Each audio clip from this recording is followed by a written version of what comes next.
I know we have people waiting already. Got some more guests that are coming in, but for now, I have Mr. John Ishii all the way from halfway around the world. So we definitely have a international audience here. Who all's already in here? We'll wait for everybody to start dropping some hellos from wherever.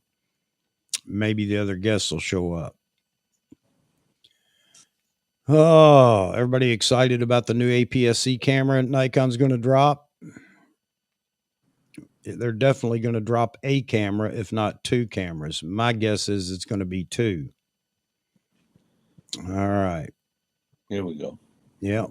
Mr. Mike Farwell's in here. Yeah, I hear you, Mike. I'm not either. Hello from wherever. Mr. Roy down under. From LA. How you doing, Israel?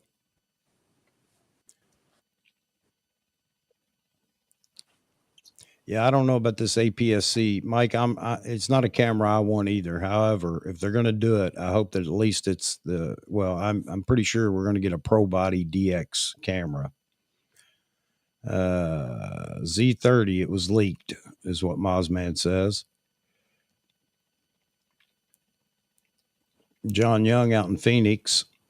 Long Rider's in here. One of my Sony shooters. First camera will be announced in about, there we go. In about 2.5 weeks, will be entry-level APS-C vlogging centric and aimed at content creators. It'll fill the D3000 gap. I don't know that I agree with that. I mean, I agree with you, what you heard. I don't know if I agree with Nikon doing that, but the writing was on the wall as soon as, two things gave me the go ahead to start talking about it. One, Nikon had two cameras registered. You all remember that. That's been a few months ago. And then Canon drops their two DX cameras, one being the entry-level vlogging camera and the other being, I don't know if it's Pro Body or not, but the R7 having a lot more capability. So that was the writing on the wall.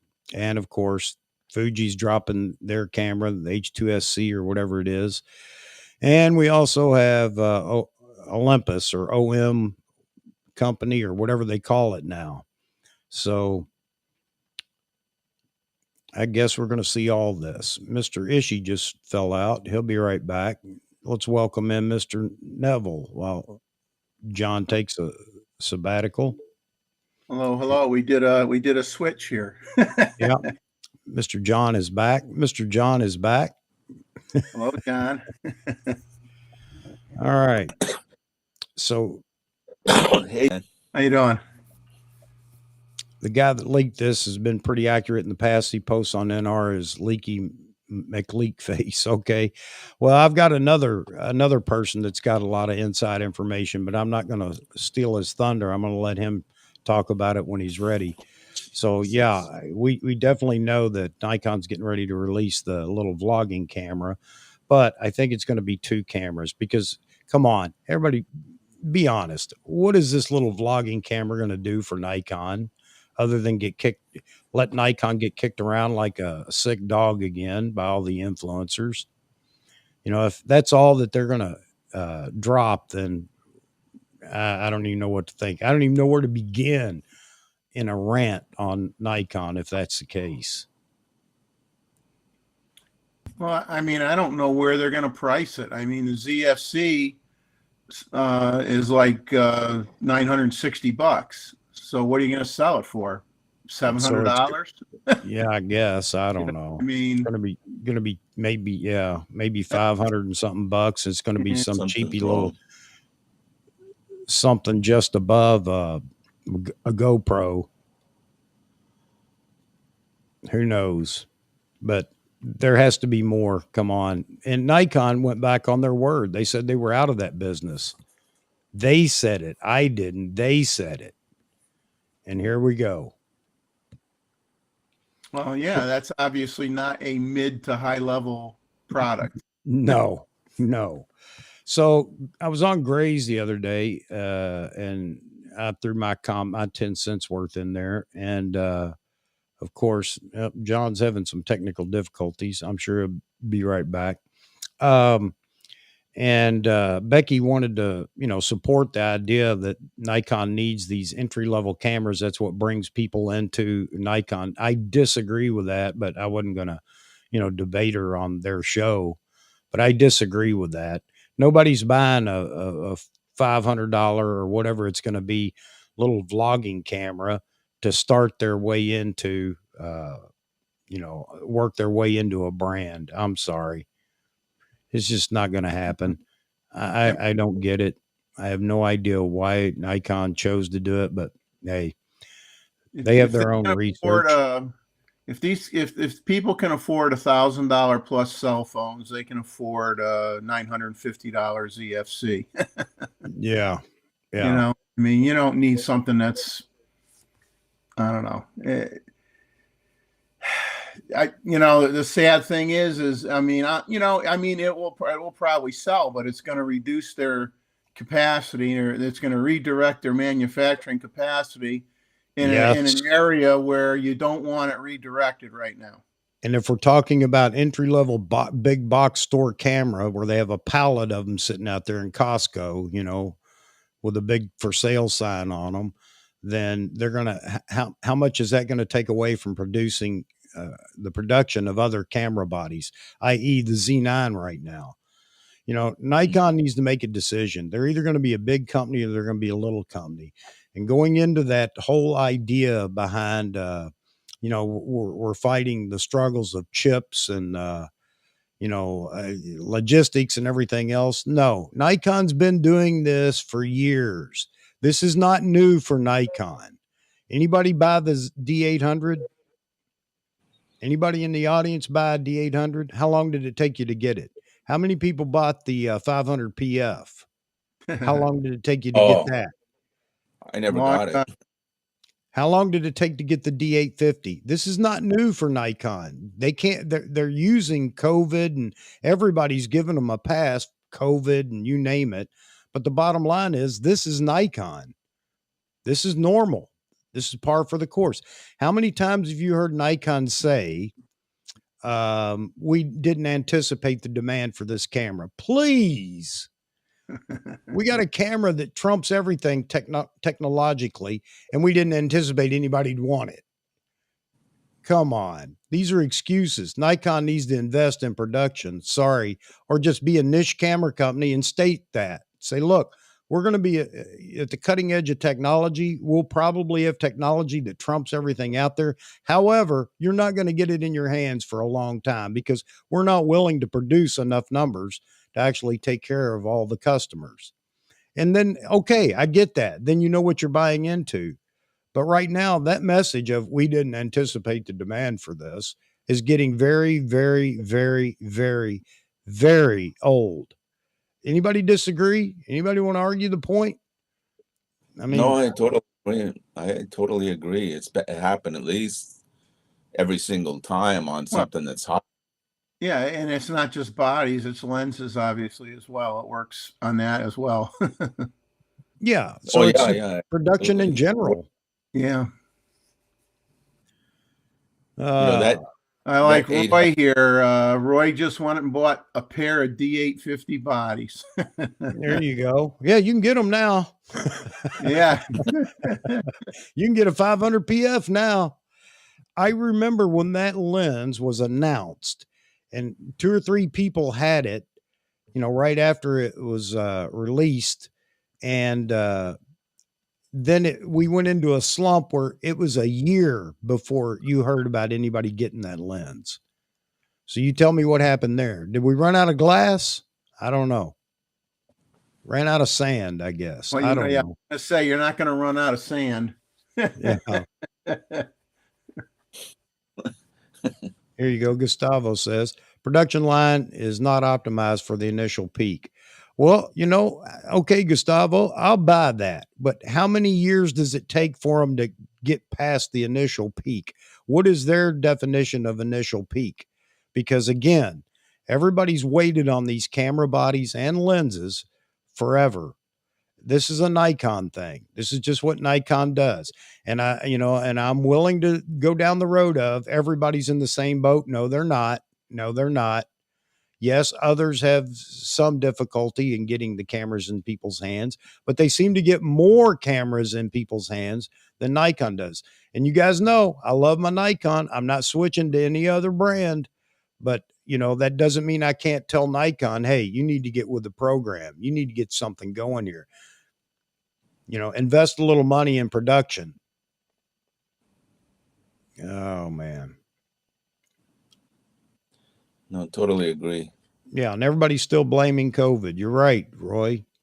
The only thing I would agree with on blaming COVID for problems is getting people to work. But I don't think that's an issue over in Japan or Thailand. However, in America, you can't get people to, everywhere you go, help wanted, help wanted. Why? Because everybody's on the COVID dole. I don't know how, I don't know where it comes from or how they're living, but in America, I was telling my wife when I was a teenager, you couldn't find a job. They were hard to find, actually. Nowadays, you can have 5 jobs today. Hey, speaking of which, Yep. I got my first. I bought my first SLR, Canon FTB in 1975. I was working at a steakhouse making what was it, $2.10 an hour. Mm-hmm. And even that, as a dishwasher, and I tell you what, even that job was tough to get. I had to have connections to be a dishwasher. Can you believe that? I had to have a family member. I had to have my cousin's mother-in-law help me get a job help me get a job at a grocery store. Exactly. Well, Yeah. hey, you got to be super connected to be a bag boy at a grocery store. Let me tell you what, because they're getting tips. So only the high school jocks got the bag boy job at Safeways. Yeah. Yeah. Correct. Yeah. And now these so-called Gen Zs or influencers are making what, $10K a month, schlepping off crap. Yeah. Right. The guy at McDonald's. Yeah. The guy at McDonald's up here took my order the other night. He's making $15 an hour. And he gave me the person behind me's order, which was nothing to what I ordered. So, yeah, I mean, quality control, they deserve more and more. I don't want to get going on that because it just aggravates me. But the point is, it took me months to get $275 to buy a Canon FTB. Yeah. In 75. $275, man. That was big money. Yeah. I remember it to this day going down the mom and pop camera store. In fact, the lady who owned the camera shop, she was my chemistry teacher in high school. I'm just a little bit behind you, but I do remember my first job at $2.65 an hour minimum wage. Boy, hey, $2.65, man. That's big money. Yeah. Hell yeah. All right. All right. So we got plenty of people in here now. We're just going to carry on. Okay. So we know we have a camera coming, but I'm telling you, it's going to be 2 cameras. I don't know how Nikon's going to work this. We know that one of them is going to be the entry level, and you saw Mozman's post there, and I've heard that as well. As a matter of fact, I'm talking to somebody that's got some real inside information, at least on that camera, but doesn't know anything else. Now, here's the catch. Peter's stumped too. Peter, first of all, said a few months ago there wouldn't be any more cameras this year from Nikon, if you all remember. But we knew that wasn't going to be true. I knew it wasn't going to be true. Nikon couldn't sit back on just the Z9 because they can't get the Z9 out in enough quantity for it to continue to carry the news. Right now, the Z9 is becoming old news, and somebody's going to argue with me and say it's not true, but it is true. So now Nikon needs something else. But the bigger issue is Nikon needs something to fill out the line below it. And the Z6 II and the Z7 II are not the cameras that do that. And we can argue about that too. But we all know that it has to have the latest tech in it, Nikon, because everybody else is doing it, and therefore Nikon should too. If anybody wants to throw that in my face, does that mean that Nikon should? Yes, it does mean that. So Nikon's going to have to figure out what they're going to do.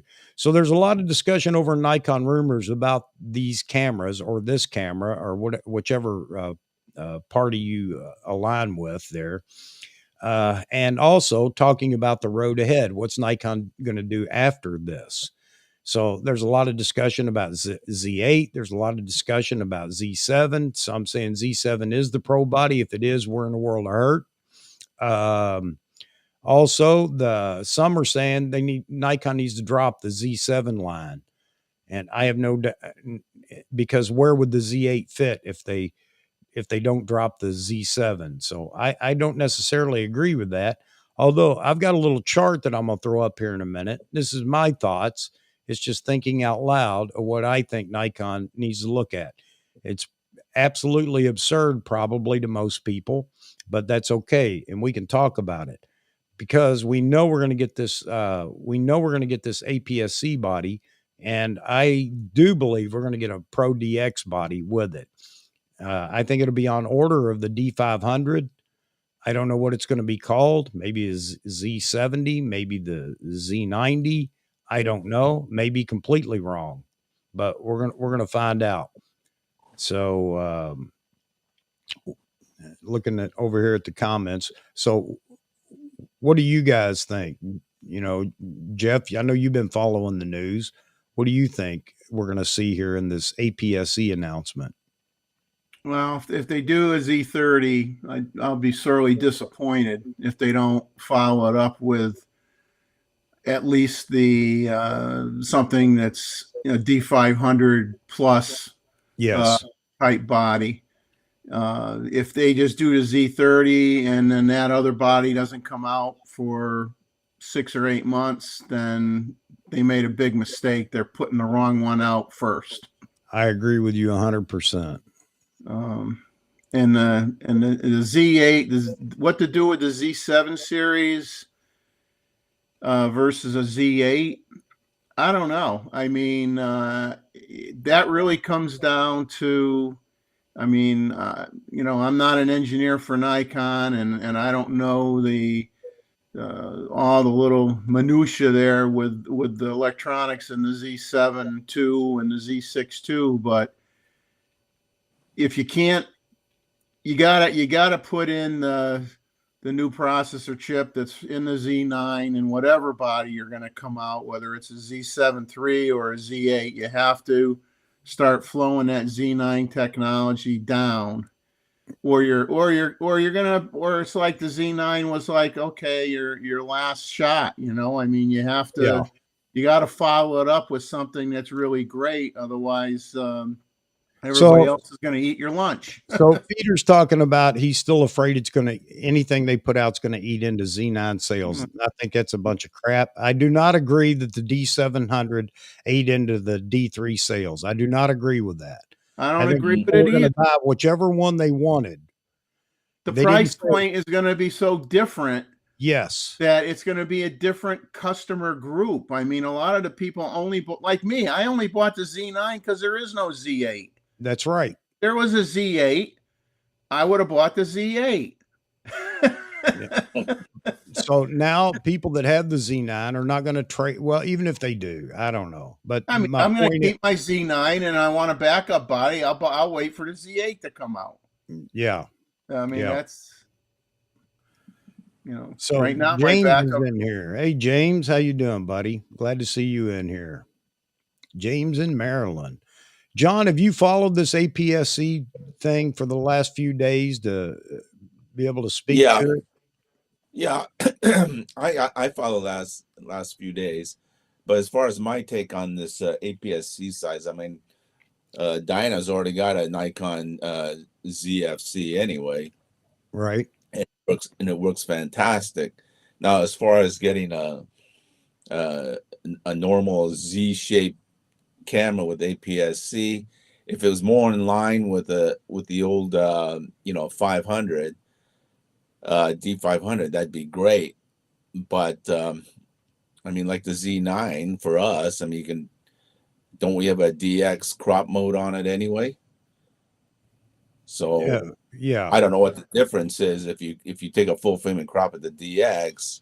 Oh, that's a whole discussion that Nikon I don't rumors had know, ad nauseum. Yeah. but I don't think I'd go out and buy another APS-C camera for myself, because I already got another Nikon Z6, the original one made in Japan, which I really enjoy. And I got no qualms about that as a second body. In fact, I use it as my, webcam all the time. Yeah, me too. That's what I'm on right now. Yeah, so I'm not going to spend the money on that. As far as I've already got the real McCoy anyway, so I don't want to spend any more money on bodies. I'd rather just go for, lenses. So here's Matthew Card saying they probably should work on lens lineup more than worry about releasing a bunch of new bodies. Well, funny you should mention that, because what is this going to do for the lens lineup? The minute you put an APS-C body out there, you're going to have all 8 people that buy it, slamming Nikon because there isn't enough Pro DX glass or something like that, especially on the wide end. They're going to be complaining. DX? I don't even see any DX glass. Is there, Jeff? Yeah. Oh yeah, but they're no primes. They're all zooms. Oh, see, they have a prime, a DX prime on the roadmap, but it's not out yet.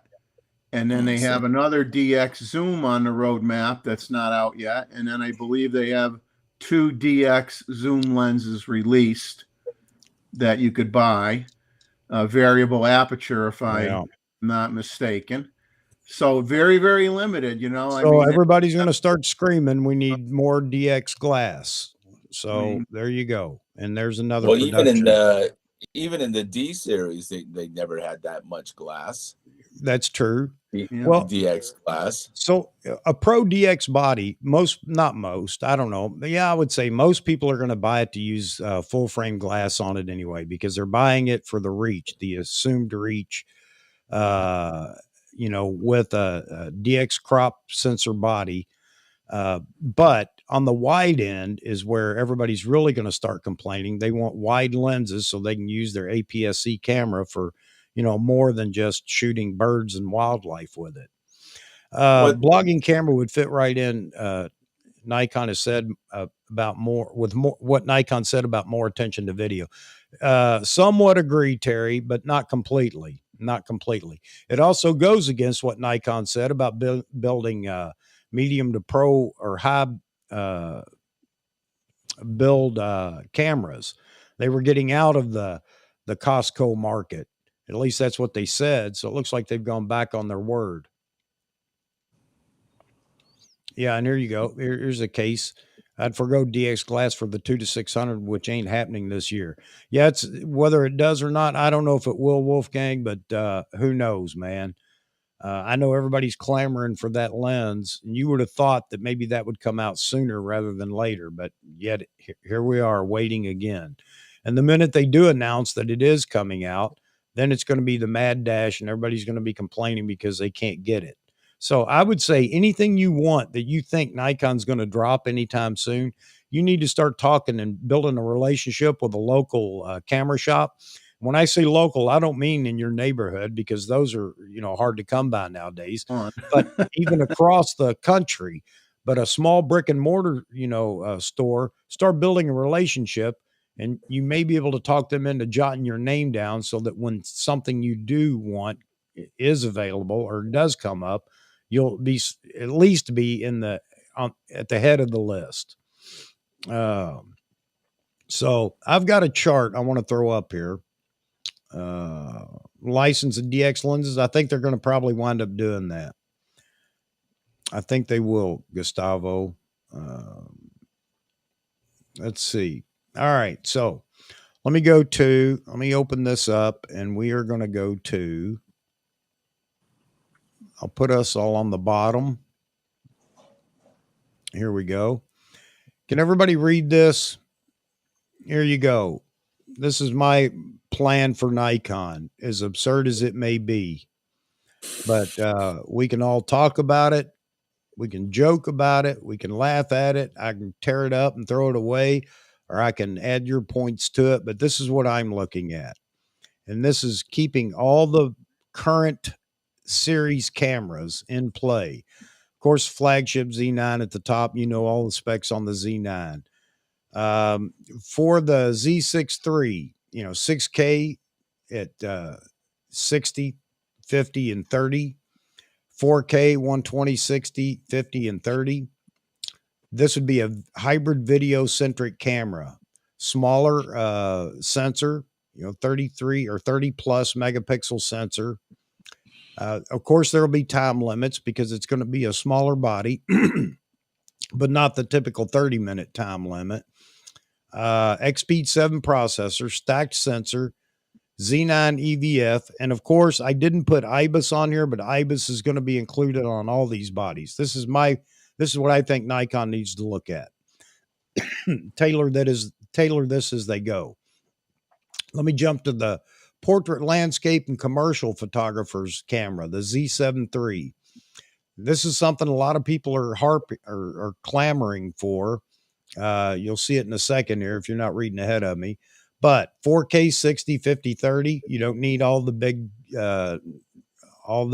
numbers and things in it for video, but you should have video, at least adequate video. ProRes RAW. ProRes RAW was included over on the hybrid video-centric camera, the Z6 III. Time limits again because you got a smaller body, 8 to 10 frames per second max. 100 plus megapixel sensor, and everybody can start screaming about that. But now follow my thoughts here. You don't have to buy this camera if it doesn't appeal to you for what you do. I think this makes good sense for Nikon in giving people an option for what they want. X-Speed 7, of course, IBIS, of course, stacked sensor, Z9 EVF. On AF, AF needs to be adequate in both this and the Z6 III.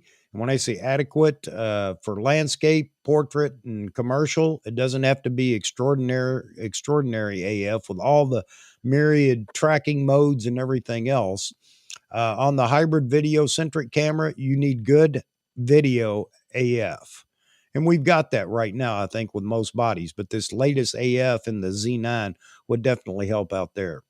All right, going to the Z8 or the D850, whatever it's going to be a D850 plus. Why? Because new technology is going to carry it above what the D850 does.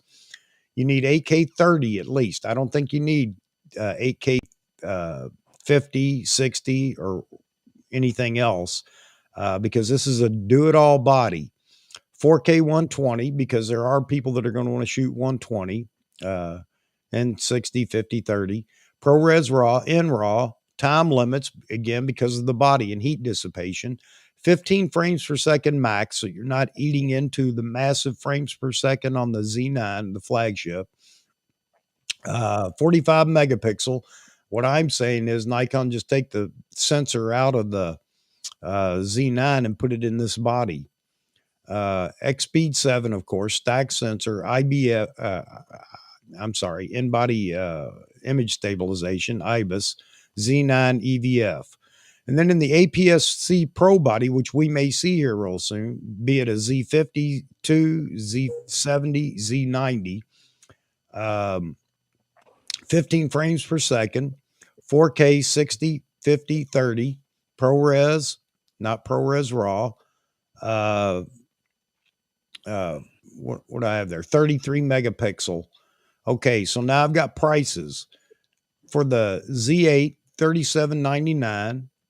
For the Z7 III, $32.99. For the Z6 III, $24.99. And for this new APS-C camera, I have a feeling it's going to come in at $23.99, maybe a little bit less. All right, you guys are welcome to tear it up. I'm going to leave it up here, and we'll just be in thumbnails down here in the bottom. So Hey, what's Chuck, so when John? I think it looks like it's pretty damn accurate. So when are you going to start working for Nikon. Yeah, exactly. Yeah, they haven't mean, called me yet. That's for well, it looks, certain. yeah, of course. It looks pretty Chuck's damn face accurate is to on me. the wall, though. I know that. I'm sure Chuck's face is on the wall. Absolutely, it's where they throw darts at lunch Yeah. and No, on I mean, breaks. that looks, I mean, if I had to see the future, it looks pretty well, looks like that's the deal, man. So that's just My only comment. I mean, I like what you put down. I think my only comment is, especially if they're going to sneak out a Z30 here, is I don't know if this is going to end up with too many bodies and slow down their manufacturing capability. I don't know if either well, yeah. either the Z6 series or the Z7 series, one of those two might have to go away. Okay, not so change. I'm not saying they do it all tomorrow, but Yeah. I think the Z8 comes first. Yeah. That definitely comes first. And then they start working, whether they go to the hybrid, the Z6 III, or to the portrait. And I saw somebody, let me catch this comment real quick. Man, I'm just having all kinds of hiccups and everything else. Let's see. Mike says I would buy that Z8. So Israel says, and I'll explain why I disagree with you, Israel. The only thing I would change is to leave the 45 and the Z7, 45 megapixel and the Z7, and give the Z8 100 megapixel. I think the Z8 needs to be the doer all, just like the D850. It doesn't need to be the high megapixel. It just needs to be the camera that everybody wants that does just about everything. And there was a comment about time limits that I had up there. I'm not saying you put time limits on it, although you may have to. And I'm not talking the 30-minute time limit, but these It'll be at least cameras, an hour. I'm sure it'll be at least an hour, and that should be more than enough for 99% of the people out there. Exactly. And it depends on how Nikon wants to go down that path, depending on the environment you're shooting in. If you're shooting at 120, 4K 120, the body's going to heat up pretty quick. So you're going to get you don't have a choice. You're going to have a time limit, whether you like it or not, when that camera overheats. So that's why I say time limits, because of the small body. I don't know how they approach that, whether they actually put a time limit in it or you just get to use it until it overheats. Now, I don't think Nikon really wants to allow that to happen. But so anyway, there's no way around that until you go to the bigger body, I don't think, unless Nikon has more secret sauce they haven't shared with us that will help the body, cool the body while you're shooting high frame rates in video. I wouldn't want them to. I wouldn't want to see them doing what Fuji's doing with that fan adapter option. No, I think that's too hokey to me. That's kind of hokey. I don't know. I totally agree. Yeah, I agree. Now, there's something I didn't put on here that should be in all these bodies from this point forward, and that's the ability to use USB-C out to external portable drives, so that you can actually export right to whatever you happen to have, SanDisk or whatever you're shooting. That should be an option as well on all these bodies. So there you have it, guys. Again, tear it up and let's go at it. Let's talk about it. Let's talk about this APS-C body too. Well, I wish Nikon would add. I mean, I would think a firmware upgrade. Nikon could add the capability of hooking up an external SSD drive to the existing USB-C port on the Z9 with a firmware. I agree. Upgrade. That's why I brought up that all these cameras need that capability. Yeah, I mean, I wouldn't think that would be too hard to do. No. That would be cool. So all these cameras are different in their own way. They do something a little better than the other models, except for the Z8, which is, basically a dumbed down Z9. Okay. And it has to be. So everybody that wants to argue about it eats into the Z9 sales. A sale is a sale, people. A sale is a sale. All that money leads to R&D. They're going to sell Z9s. They're going to sell flagship bodies no matter what. Those that want a flagship body can still have a flagship body.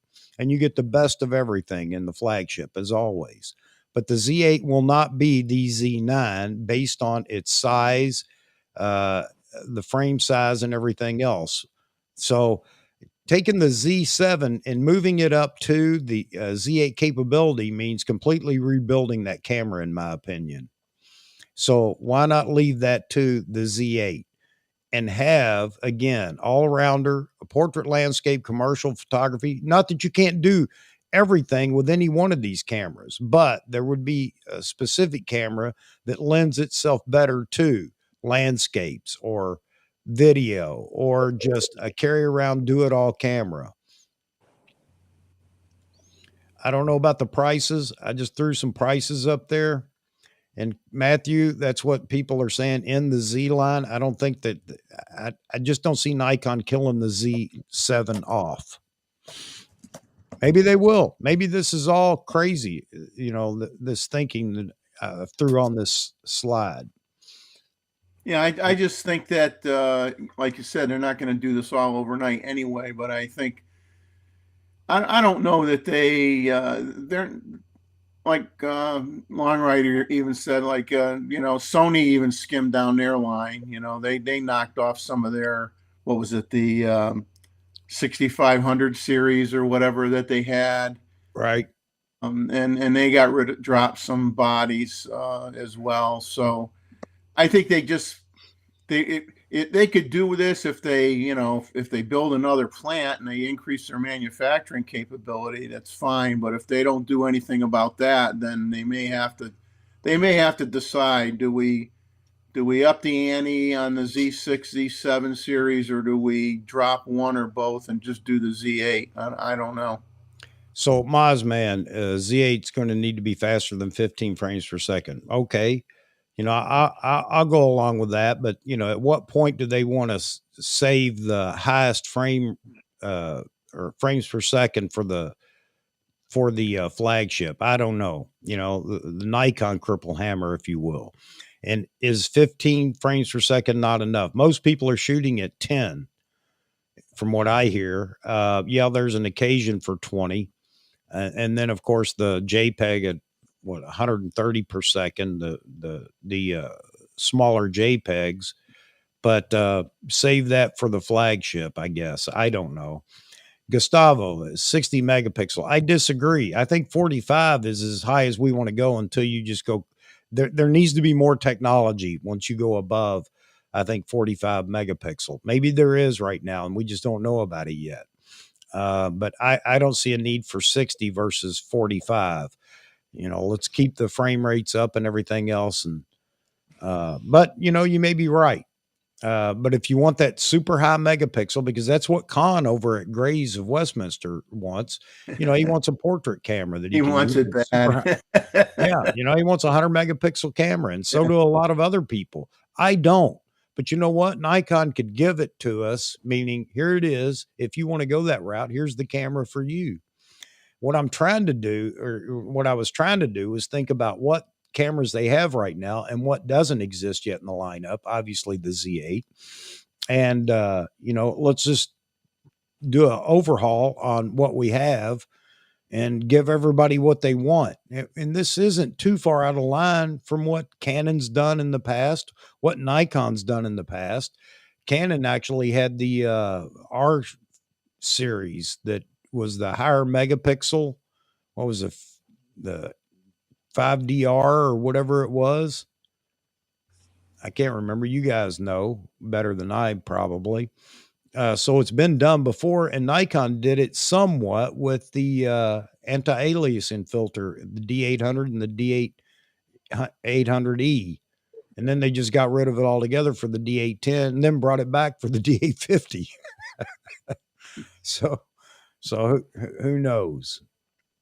Well, here's my take on this megapixel stuff. I mean, I've been doing this for a long time, and people want this 100 megapixel, 45 megapixel, whatever, but 99% of the shooters don't even print their pictures. So what's the point? Exactly, right? You know what? Unless you print, you ain't gonna know the difference. Look, I got a 100 megapixel camera.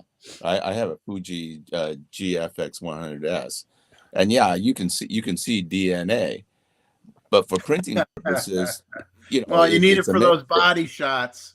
But the manufacturer that tells people you don't need it and we're not making it for you, they're doomed. You know, if people want it, it does. I agree with you, John. But if people want it, you know, and you can produce it, if you don't print it, and then you take it and and you stick it in Facebook where they downsize it to what, like a 800 KB.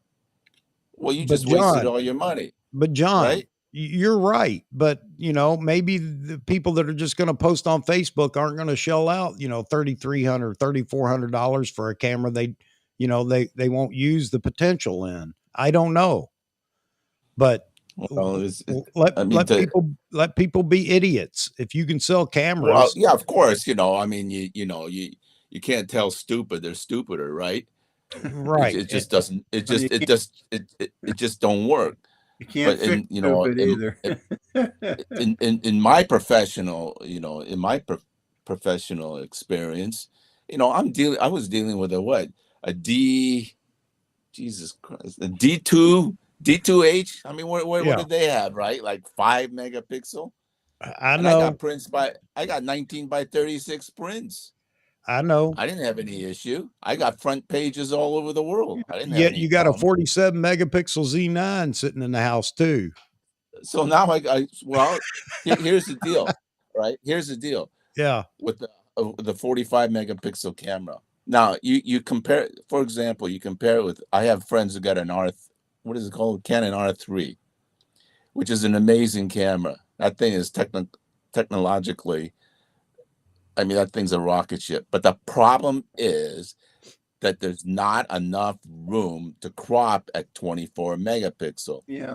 Because right. When you shoot sports and you're shooting it professionally, you need the integrity of the files.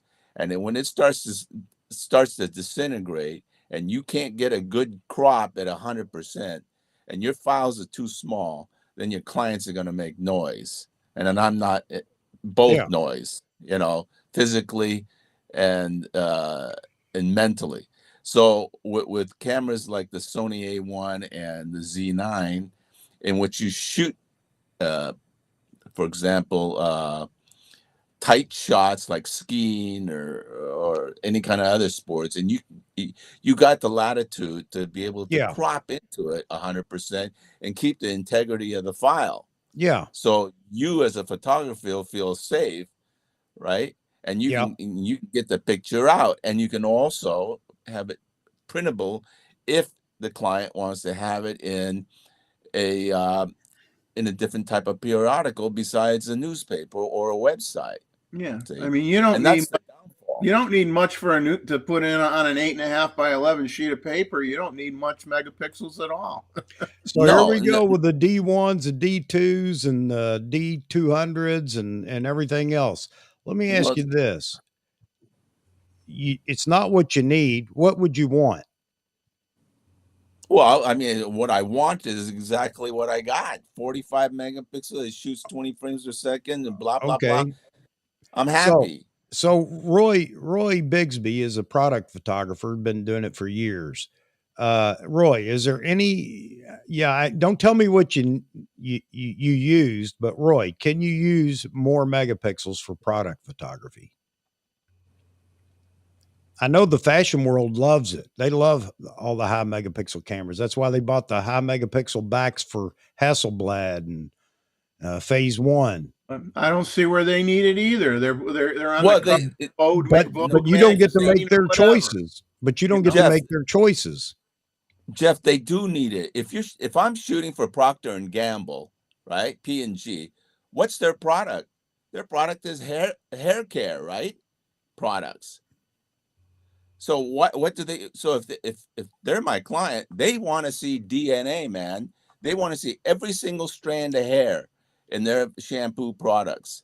Head and Shoulders or whatever they use. So that's why the pro guys are using phase 1, blah, blah, blah, Yeah. because they need that high megapixel to show every strand of hair. Because what you don't want is you go to a shoot and your creative director from the ad agency and says, well, this ain't going to fly. How come the hair over here at 100% is a little muddy? They want to see every single strand. And a 24 megapixel camera ain't going to cut it. I'm sorry. No, but I would think the 45 is more than enough. No, it's not. It is not. That's why they go to this phase 1. So Jeffrey, again, would you buy the Z7 III if that's what they came out with those specs? No. Well, no, because I don't have which camera would you buy, Jeffrey? I'd buy the Z8. Okay, so you can buy the Z8. Who cares if the other one's 2,000 megapixels? What do you care? Oh yeah, I don't, but I'm just saying. I mean, I would think that if you want to catch the hair, you want to make sure you have great glass. Well, that's a given. I would think the glass would have more to do. But why would we stand in the way of if Nikon would be willing to build these 3 cameras? Why would we even complain about one being 100 megapixel? I wouldn't. I just wouldn't need it for me. That's all. Yeah, exactly. Well, that's my point. Jeff, you don't need it for what you do. Right. But if you're a product photographer, for example, who's the guy who's a product photographer? Roy. Yeah, Roy Bigsby up here on the screen right now. So your client deals in, what do you call it, in taps and faucets and stuff made out of chrome. Say for example, American Standard, they make faucets and doohickeys like that. You know how difficult it is to shoot a faucet? I mean, you gotta know your shit to shoot faucets. It ain't easy. It is the most difficult. Just ask them. And then when you put the light to that chrome, it's shining like a champ with the reflections everywhere. And I tell you what, the client wants to see it absolutely perfect. That's why in the old days you use 4x5 cameras, and you're stopping down at a f125. Hey, Mike, 125. Does it matter how often they do it? If they want it and you can sell it? Again, we need to get off this. We do this a lot. We talk about what everybody else needs based on what we want and what we think will work. Well, see, here's a prime example. Nikon caters to all of us, then what's the issue? See, Roy says here his art director wasn't satisfied with 150 MP from my Hasselblad H. Right. Come on. That obviously tell you the art director don't know shit. He doesn't. Well, 150 megapixels. That H camera is designed to do exactly what it's for. It ain't designed to take pictures of Formula One. No, it's designed to take product shots. And I have had so many art directors, and to deal with art directors, and just ask Roy what a pain in the ass they are. Yeah. They think they're PhDs and photographers, but they don't know anything. Right. But they're the boss. Hey, you don't get to be an art director for not knowing anything. And let me ask you this. Would you be happy if Nikon said, you know what, we're not building a 100 megapixel camera? Would that make any of us happy if they said that? It doesn't matter to me. Doesn't matter. I wouldn't buy it. That's exactly right. And that's why I say if Nikon cuts the Z7 series out and then they're down to 2 cameras, and they're definitely going to go to a super high megapixel camera because so many people are asking for it, then are we stuck with it? Does it limit our choices? Oh. Yes, it does. Yes, it does. It takes one camera out of the equation. It's got to be picked up somewhere else in another body. That's my point. If people want a 100 megapixel camera, then I say that's where you go with the Z7 III. I'm not buying it. I don't want it. But you know what? If everybody else does, or anybody else does, that's fine with me. I don't care. Well, it isn't going to hurt me. It isn't going to hurt me personally. The only thing, like I said, regarding timing and their manufacturing capability is is will it affect other models that people want, because there's too much in the mix now. I don't know. Right Depends now I on how don't. the they do it. screen, there are 4 new bodies up there because these don't exist. Yeah. So you're absolutely right. You have to live with what you've got until they fill this roadmap out.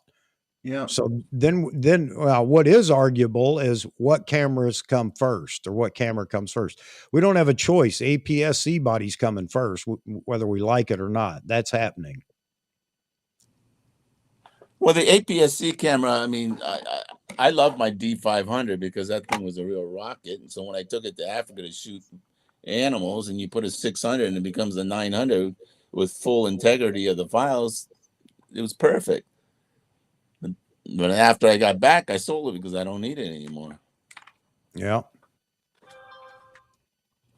I like the way we decide, though, what people need and what they don't need. Everybody else, we take away their desire. We tell them, no, sorry, you can't have it because you don't need it and I don't want it.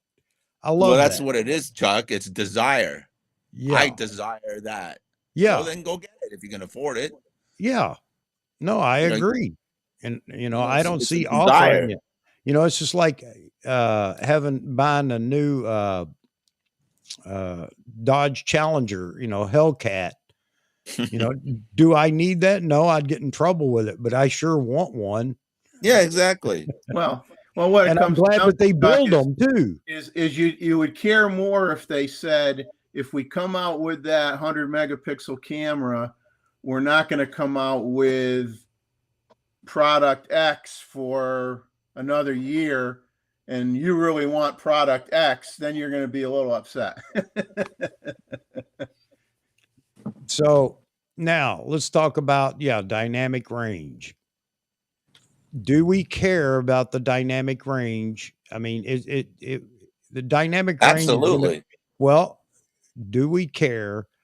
How much dynamic range do you think you're going to lose at 100 megapixel? You're not shooting. You're not shooting moving anything. You're shooting with lights a lot of times. So what are we talking about here? How dramatic would it be that the dynamic range isn't fantastic? It's got to be fantastic. It has to be, especially if you're a landscape guy. Yeah. Well, what's the dynamic range of the Fuji, John, that you're using? The 100. It's 16. It's 16, and the difference between 16 and 14 is exponential. Yeah. Okay. So is it possible that Nikon actually has the ability to raise the dynamic range? I doubt it on a full frame. Sensor. I doubt it on a full frame. So, but I'm not shooting high school sports at night with it, so I don't care. And if somebody wants a 100 megapixel camera, and they'll deal with it, they'll figure it out. Well, for high school sports, you don't need that. Of course not. No, I know that's my whole point, John, is we start arguing over things and telling people what they need and how bad it's going to be. Let them buy it. Well, yeah. Give them you what got the they money, want. hey, go for it. Yeah. I don't know why we would care. Why is it? I don't care. I don't care if they make it 200 megapixel. If you can tell a wife that you want a Hellcat to go down to Lowe's and pile it up full of lumber, and you convince her, hey, have a good time. Exactly. You'd get back. You'd have to be able to get back fast and have the fast car, because you can't put much in it. You'd have to make a lot of trips. Yeah, exactly. Yeah, I saw that, Matthew, but that's completely different, though. It's completely different when you start talking about a 100 megapixel cell phone with a sensor size. And I don't want to go there and get into another big debate over that. But you're right. You're right. I know. Well, who's the biggest camera company in the world right now? Who is? Probably Samsung. No, it's Apple. I thought they sold more Samsung around the world than they do Apple. Maybe not. Okay. Apple is the largest camera company in the world. So go figure. Yeah. And you know what? That's a good point. For me, I'm not interested in the APS-C camera, the little vlogging camera.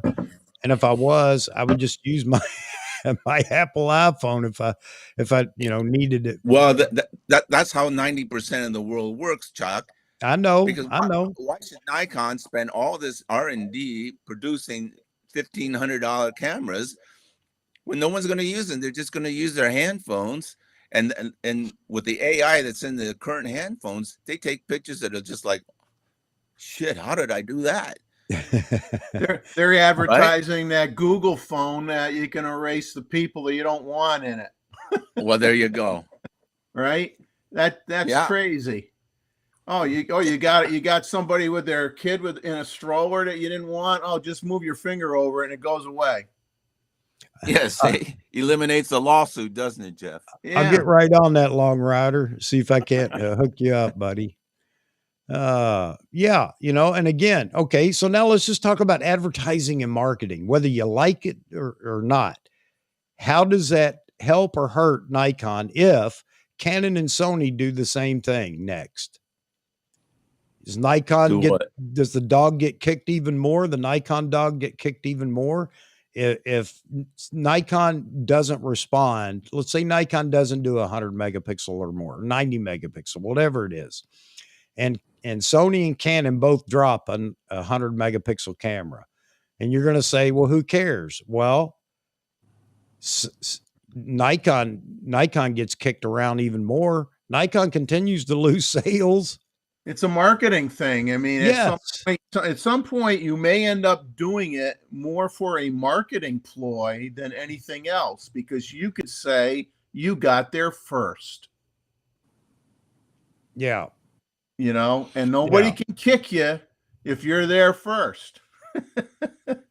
They'll kick you if you're there last, but they won't kick you if you're there first. Yep. So sometimes you end up making a decision. Sometimes you end up doing something really for the wrong reasons. You know what I mean? Yeah. You do it. You do it to. I don't know. Like I said, you're not necessarily doing it because maybe you really don't want to, but you go, hey, they're going to do it anyway, so we might as well be first. So let's just do it. Bite the bullet and do it. Yeah. You know what? I'd say all steam ahead for Nikon. Do 100 megapixel camera. I'm not buying it, but if it sells, there's one thing we haven't addressed it, and that the elephant in the room. All right. It's Nikon Corporation. They're run by a bunch of Japanese guys. And knowing Japanese culture, because I am Japanese background, all right? And these corporate guys, they think differently than the rest of the planet. Yes. Their engineers, their culture, the way they do things, it might not make sense to us, but the way they think and the way they plan is entirely different. Yes. And blood is thicker than water. Yes, at the end of the day, all these Japanese camera companies, they're highly competitive, correct? We can all agree on that. Yes.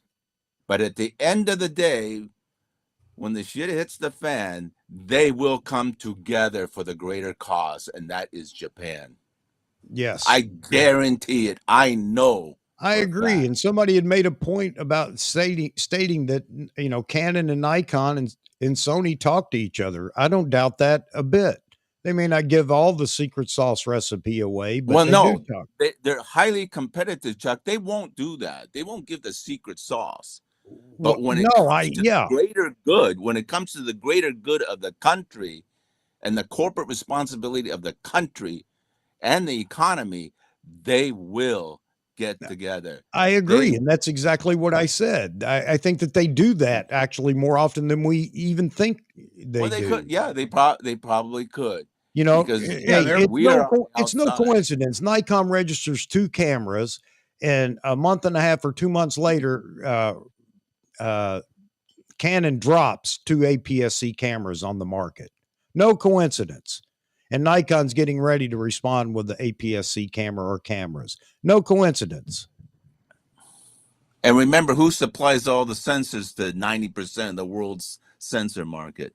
Yeah, Sony Corporation, not Sony Camera. I don't know why people can't get that through their head. Yeah, Sony because it built. behooves them.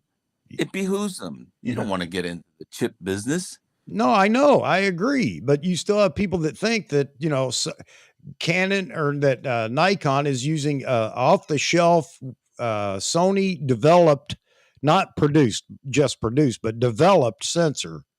They don't understand how it works. You got to put your your order form in to make it as simple as I can.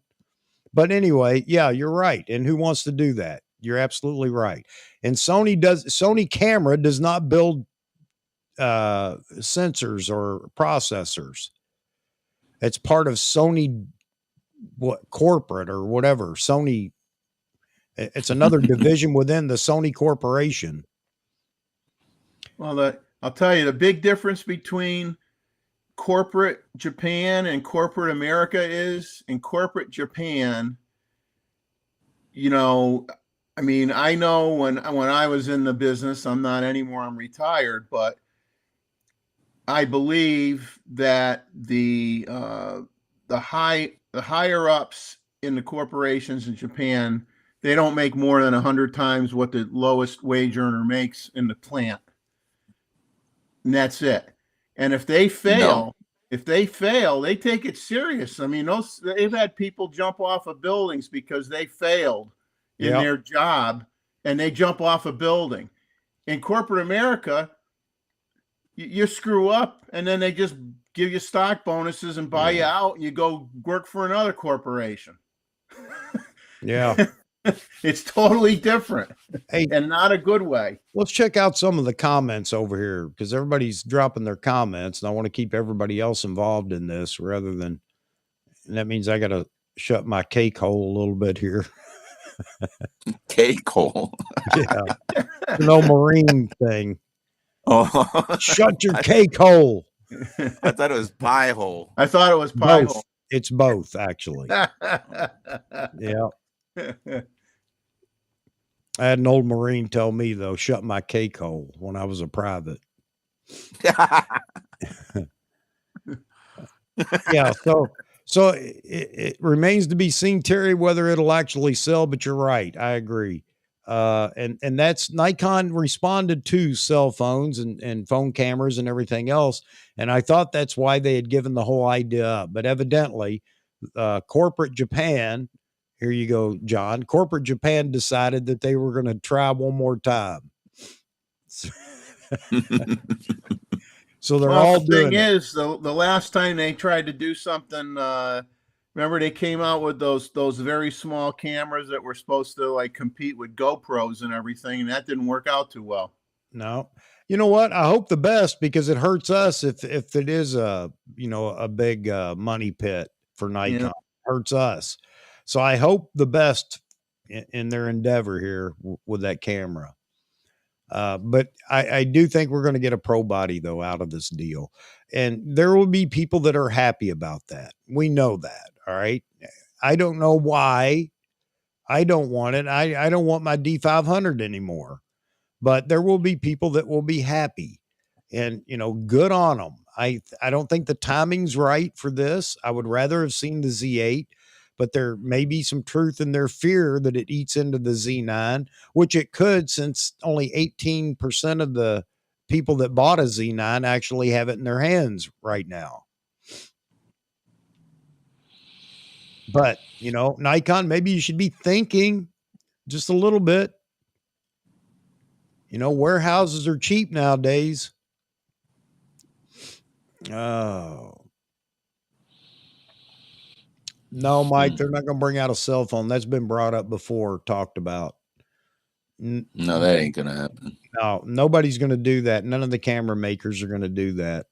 If anything, maybe there's a deal to be made with phone companies to put, camera or a little work alongside camera manufacturers for their phones. But I don't even think they need that anymore.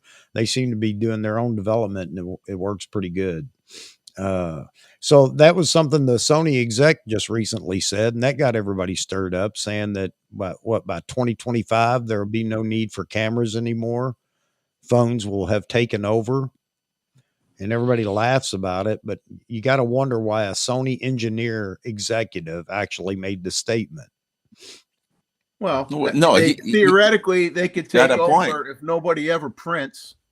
If everybody's just doing which nobody Facebook does. and Instagram, then which is too bad that nobody prints. yeah, I because print that's when all you the see time. My wife ain't too happy with me. I spend a lot of money on prints. Yeah, all that's when you see the 85 of us. You know, You print, right, Chuck? Yeah, I haven't for a while, but I print too. I always tell people that ask me about that. I say, you know what, the photos you have right now, you won't own in 25, 30 years. You won't be able to find them, or they'll be gone, and they'll be corrupt, or that phone's going to get thrown away, or whatever. So the only way, and I tell them, the only way to actually safeguard your photos is to print them. Even all your redundant backups and everything else. You know, technology's moving so fast, and it's going to continue to move even faster. So you're not going to be able to find a cable to plug in your external drives 35 years from now. You'll be going to flea markets looking for cables.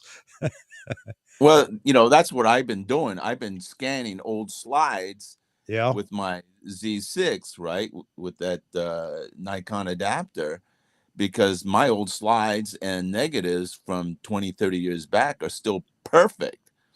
And when I stick it to Topaz AI sharpening or noise reduction thing, I'm telling you, it's like a miracle. It's just like, holy shit, this is unbelievable.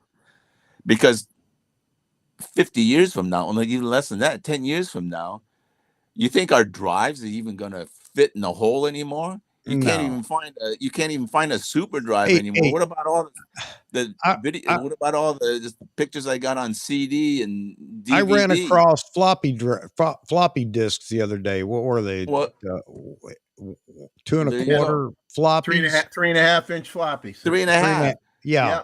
And I even have some of the real floppies, the whatever, like, they had the old 5 1/4s, I think. Yeah, 5 1/4. The thin black ones that were really bendable. Yeah. And what about zip drives? What about a zip drive? Yeah. I got pictures on zip drives. How in the hell am I going to open those things? Yeah, Chuck, Michael got your name from watching you on Vihography.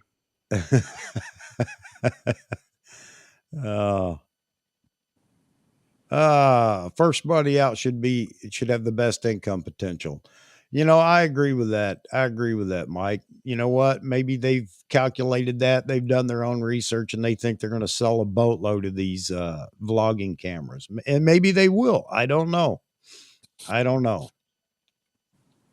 But as far as everything up here on the chart, I don't know. That just threw some things down there. I thought it'd be a good starting point, and it definitely opened up a conversation. That's for certain.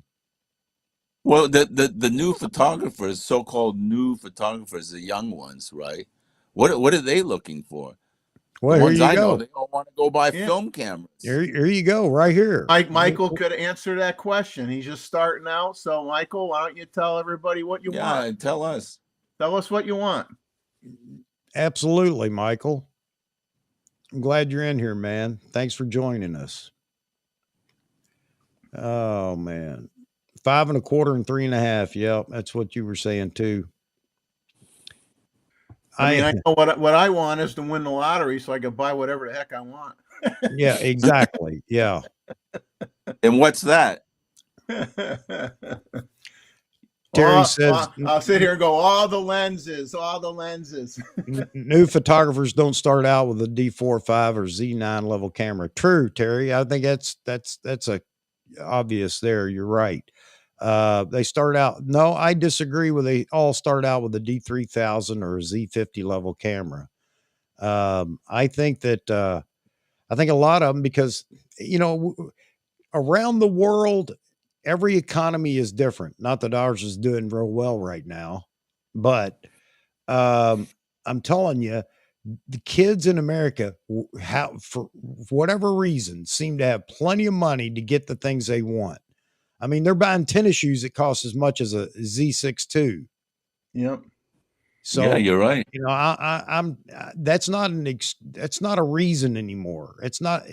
You know, if they want to get into photography, they don't have a problem getting a decent camera. The rims on their truck cost more than my car. Yes. Yes. Hey, Again, but you know what? we You show know what, our Chuck? age when we say this stuff. We show our age. We do. I'm 29. I'm 29. We all think because we're 60 something that that everybody else still, you know, works and does and has the same moral compass that we have and everything else. I got news for you guys. Not the case. You know what, Chuck? Yeah. These, you know, you watch these millennials, right? And I'll tell you what, they lost their shorts on that Bitcoin stuff, Yep. stable coin. I don't know And I anything tell you, about it. and well, let me tell you, they were That's why I bragging stay about away from it. Yep. they were bragging about it for years and saying that us old folks don't know how to invest. Well, fine. So Yeah. what do? They get into this thing, and look what they did. They lost everything. They even borrow money from the bank to go buy these crypto and lost everything. So that's where they were getting the money before to buy these, you know, And $8,000 rims and no, you know, no, John, no. It may be where some of them were getting it, but no, not all of them are doing. I'm talking teenagers. Maybe they're Oh, getting it then from mom and dad. I don't well, know, that's but they've got more money than you and I ever had at that age. then it has to be from the parents. Well, I guess it is, but my point is don't count them out and say that they don't have any money and they can't afford a $2,400 camera. That is not true. Well, they Well, have maybe it now. Whether they What- earn it or whether they get it from their folks is immaterial. They have the Right. money to spend. My point is they have that money to spend if they want to spend it. So let's get over this whole idea that a kid can't buy it. Yes, you may know one that can't, but I can probably show you 5 or 6 that can.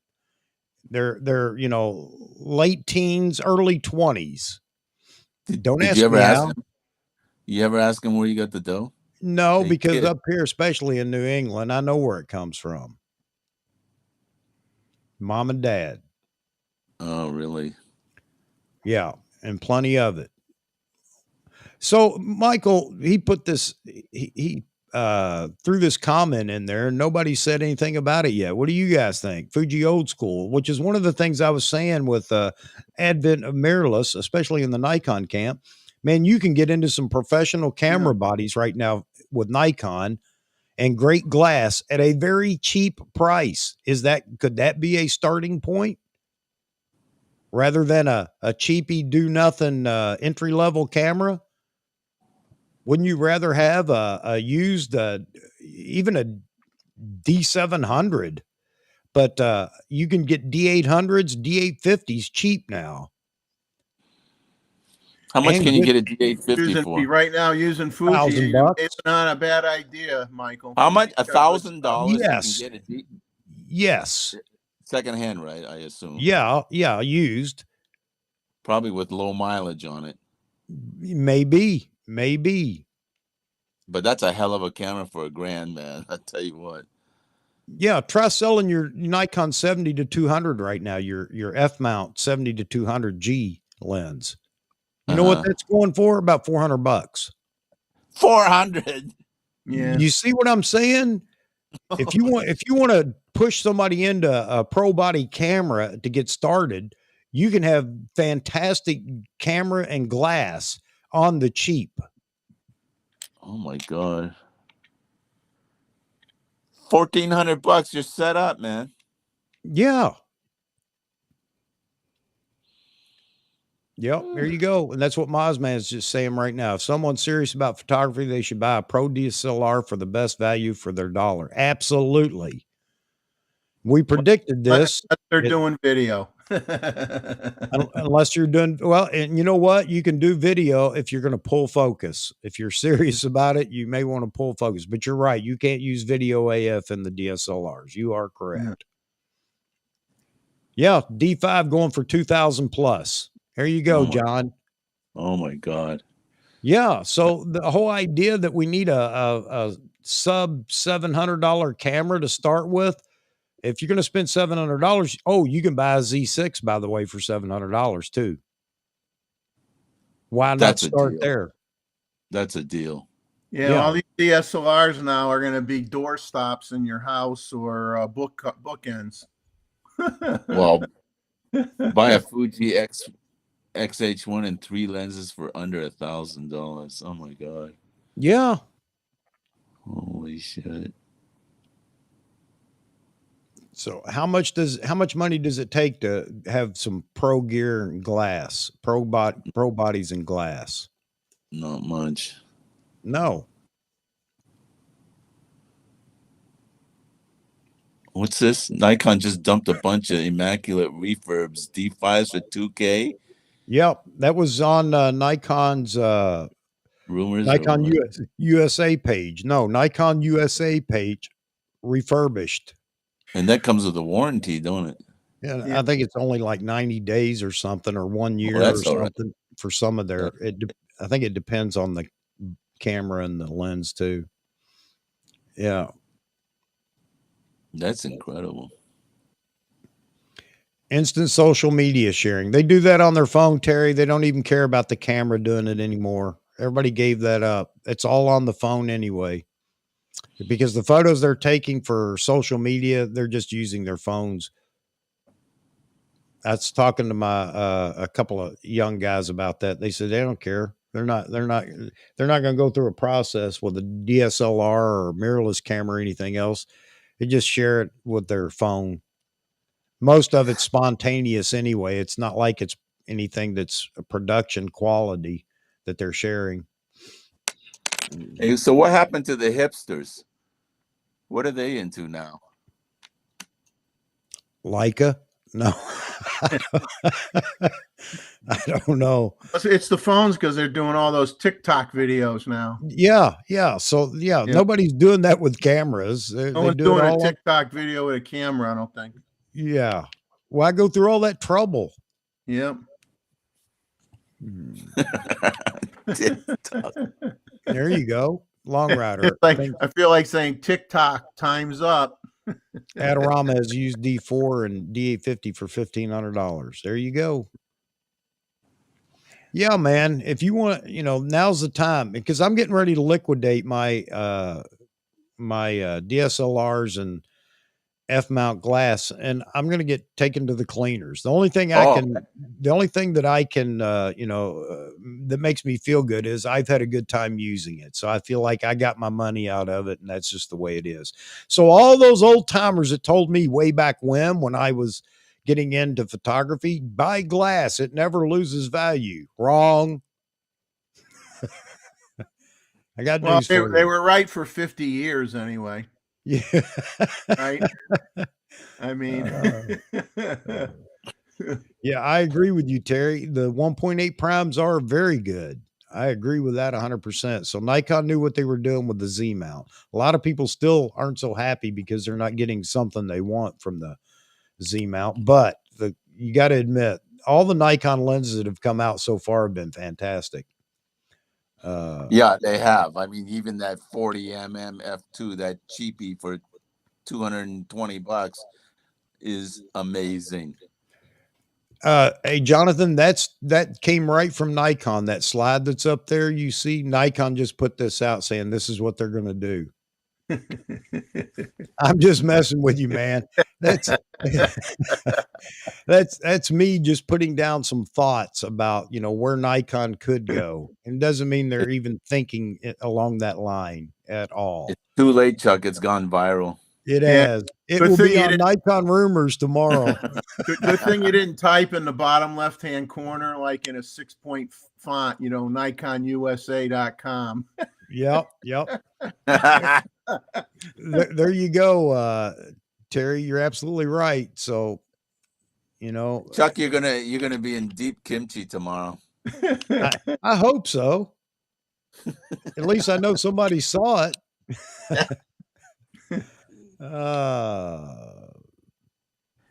There you go. Hey, where's Vaughan?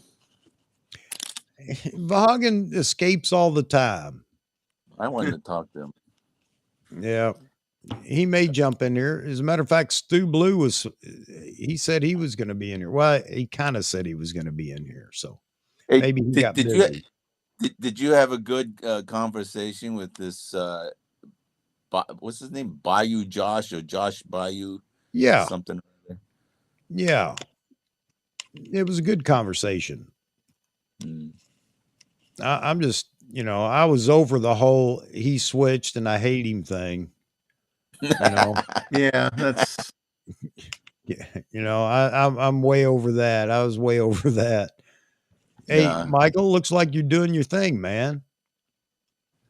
If that's what you want, that's great. There you go, man. Now I got a question for Michael. Are you focusing on a certain genre of photography? Are you trying to be a generalist, or are you more into street photography or portrait photography? Are you leaning in a certain direction?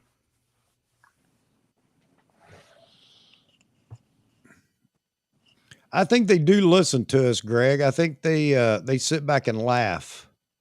Or at me, not you all, at me. Yeah, I agree. I agree, Terry. Matt was smart. He got prime money for his compared to what I'm going to wind up getting. Then just keep it. There you go, Miles, man. Just keep it, Chuck, or donate it to a school. No, I'm not rich, man. I was a soldier. My retirement's nothing compared to what, everybody with real jobs that didn't get shot at, Chuck I can have only to, I afford have to socks sell and stuff to buy t-shirts. new. That's it. Socks and t-shirts. That's it for Chuck. Yeah. Matthew, how many F-mount lenses? I don't know. I probably got about 7 or 8. What How about many- this KH thing that all these guys are bragging about? Yeah, there's so many ways to sell equipment nowadays, camera bodies and lenses. Worrying about this KEH, KEH. I sold some of my stuff through them. How was it? It worked out good. At the They're on the time, square, it worked out good. Oh, it's very easy process. It's very easy. Well, you know what I wish Nikon would do? I wish Nikon would do a buyback program. Give people, or say, hey, you trade in your, let's just throw something out. Let's say, okay, trade in we'll buy back your 70 to 200 FLED F mount, zoom, and give you a good price towards the Z mount 70 to 200 or something like that, and try to, they would get a lot of people to bite the hook and buy some mirrorless camera bodies if they didn't already have one. Yeah. But I did make it worth their while. Hey, Wolf Tick, I agree. All those lenses are good. Everybody talks very well about them. And I have the 51.8, and I can tell you that's just a great lens. I did that with Canon, and Leica had this buyback program. So I go to the store and I said, so what's this buyback thing? And the guy, the salesman, the guy I talked to, he says, forget about it. He says, they don't want your camera. They're going to give you X amount. So we just take a discount on the camera. We'll give you this amount as a discount and just keep your camera. Yeah. They don't want it. Yeah. Yeah, I don't know what he's doing, Mike. I talked to him about 2 hours or 3 hours before the show, so I don't know. Something came up, I guess. Mr. Vahagan. Daryl, just so you know, Chuck does have a Z9. He's not laughing at Nikon. He has a Z9. Yes, I do have a Z9. Who was that? Let me move on down here. Yeah, there you go. Yeah, I do, Daryl. I have a Z9. I've had flagships since the D4. I didn't get a D3S, D3 or D3S, but I've had the D4 and the D5. I did not get the D6 because I knew the Z9 would be coming out. So, yep. Yes, sir. I just got the 24-70 2.8 S lens. Actually, just got it Oh, yesterday. I love it. That's a bad boy. I love it. Oh, it's sharp. I have the 24-70 f4 as well, which is fine, but the 24-70 2.8 definitely is better for low light. Obviously, right? Is that why And there's cut marks all over your face, Chuck?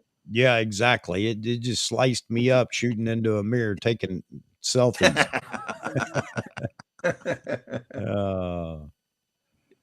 Oh man.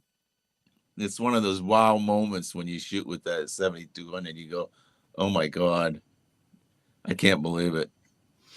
There you go. Here's another one. Nikon does trade-ins once in a while, but they give you GameStop prices for your stuff. Yeah, I can believe that.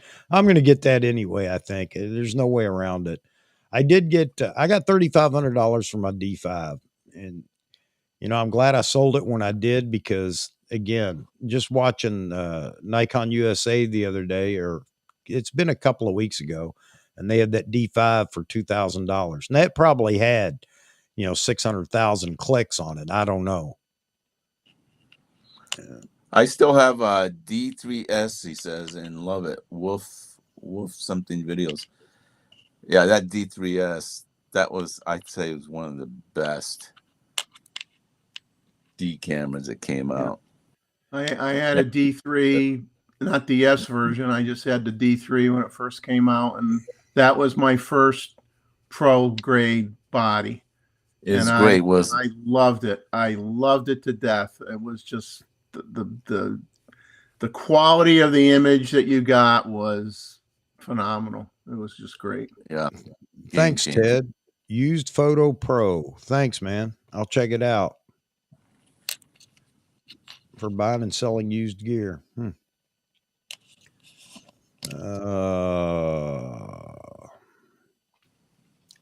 Okay. Not the same. You got to catch me up here, Daryl. I don't know what you're referring to. Set me straight, man. I need that every now and then. You guys keep me straight. Last year Sony did a $500 credit on a trade-in on top of what B&H gave you. Wow. That's nice. It's like right now with all these rebates on these lenses. And tell me that you guys didn't know something was up when Nikon even extended these rebates. And how many ads have you seen in your feed for the Nikon Z6 II and Nikon Z7 II sale and kits? I mean, something's I've been up, getting right? emails from them. My inbox is full of Nikon emails. Yeah. Yeah. So I mean, come on. Indicators, anybody? Can you see something going on? Duh. Everybody asks me, well, how do you know this? Well, I don't know it, but the indicators are there if you just look, start adding them up. There you go. Wolf Tick says he still has his D3S. Yeah, no reason to not love it, man. I'm just I sell to buy the next. That's the way it's been for me. I'm not a professional photographer. I don't earn anything doing photography. Can I just mention one thing? Mention one thing here, Chuck, that I just saw. What's that? On what do you call this? Nikon rumors. It says here, Agency France Presse, AFP, who I used to work for, has been working closely with Nikon on the development of the Z9 and planning to outfit all its staff photographers with Z9 cameras. Okay. What? Now this is really interesting. Wow. Because I worked for AFP and we used all Nikon gear, and to have this agency work closely with Nikon, they must have put in a lot of their feedback on what they want and what they didn't want on the new Z9. To most people, it probably won't mean much. To me, it means a lot because as former wire photographer, we demand a lot. So having Nikon listen to AFP and what AFP wanted in a pro level camera is really significant news. Very significant. Wow. It is a big deal. Yeah, I just saw it just now. Just saw it. Mike, you can't put Z glass on DSLRs. It doesn't work in reverse because of flange to sensor distance. The only way they could do it is to develop some kind of an adapter, and it'd probably include a lot more glass to try to make that happen. I don't even know how they could, but can't do it. But the Z mount adapts to every other lens out there. The Z mount adapts to it, not the Z lenses. Okay, I want to comment on this, Matthews. There's a bunch of the AP went with Sony, didn't they? I thought I heard something like that. Yes, that is absolutely the truth. My my former colleague who works for AP, they all shoot with Sony. They a couple years back they switched from Canon to Sony, and one of the reasons being is that APTV buys a lot of Sony products, so for broadcasts. So they must have put together a very economically feasible package to take the whole imaging from AP. And as you know, most Sony users, they are very they will go to the end of the earth to promote their stuff. And, Yeah. And you know how they are. They're so diehard. But he covered the 2020 Olympics in Tokyo with his A1 and 600 Sony, and he's he swears by it. The pictures speak for themselves. But anyway, that's what happened on that end. They switched from Canon to Sony.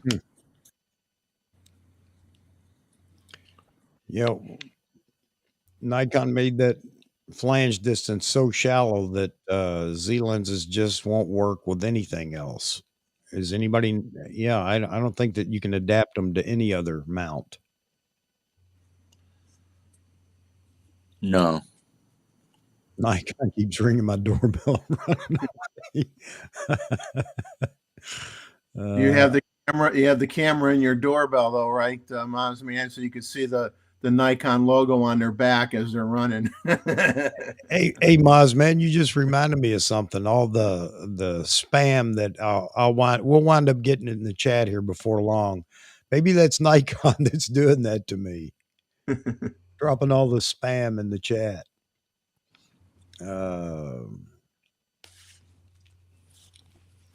Well, yeah, I guess it could be. Obviously, they want to clear warehouses or whatever.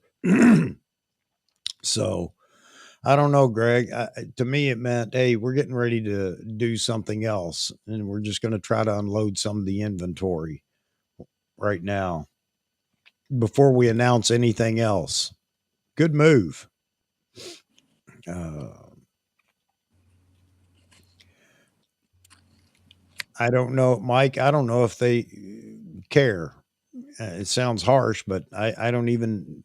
Who knows when they're gone? They're gone. Whatever replacement parts they have, I think is probably would be the answer from Nikon on that. It's going to be time to start buying used cameras to cannibalize.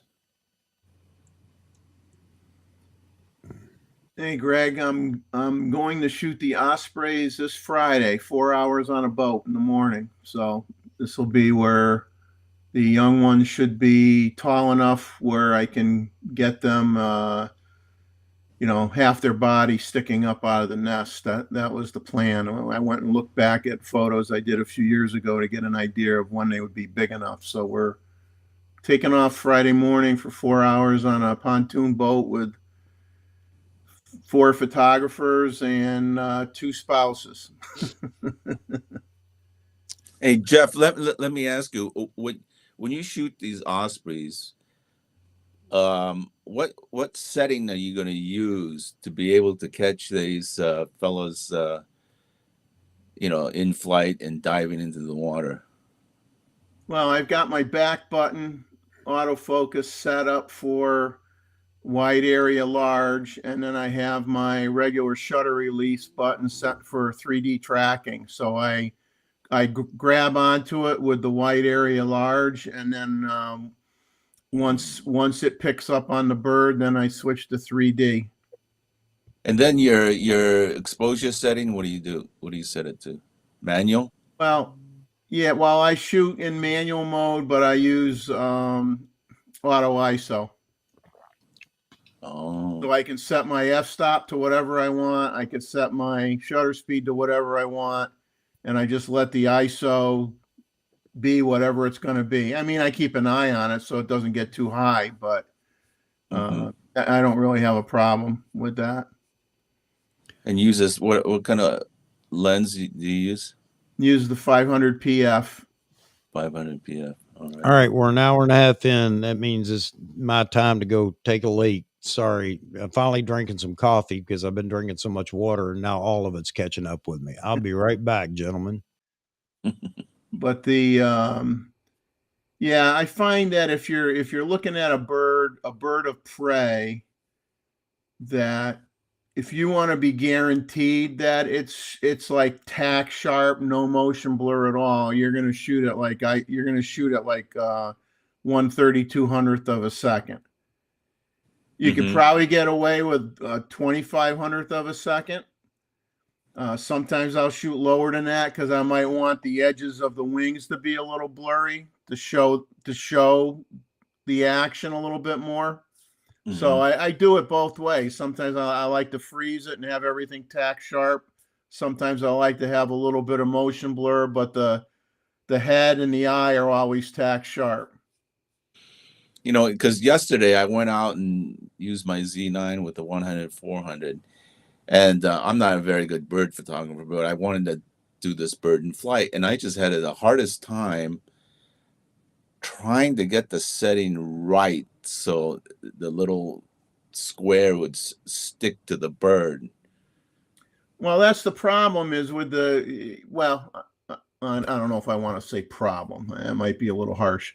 You have to program multiple autofocus modes on your function buttons so that you could switch from one to the other, because 3D tracking will get confused if you have a busy background. It may jump off the subject and go and lock onto a tree.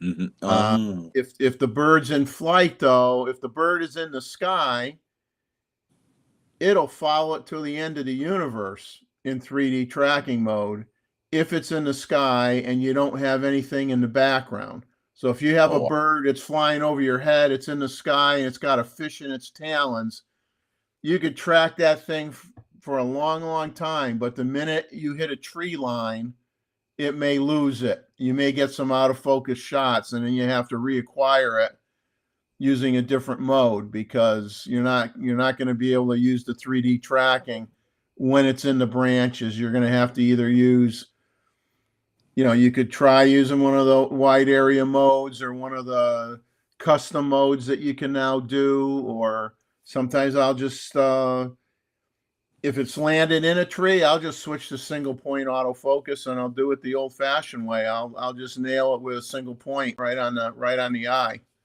And I'll do that. So when you do birds in flight, at what point do you try to capture the bird? Because sometimes the bird's already in the air by the time you see it, and by the time you point the camera, then the bird is going at a high rate.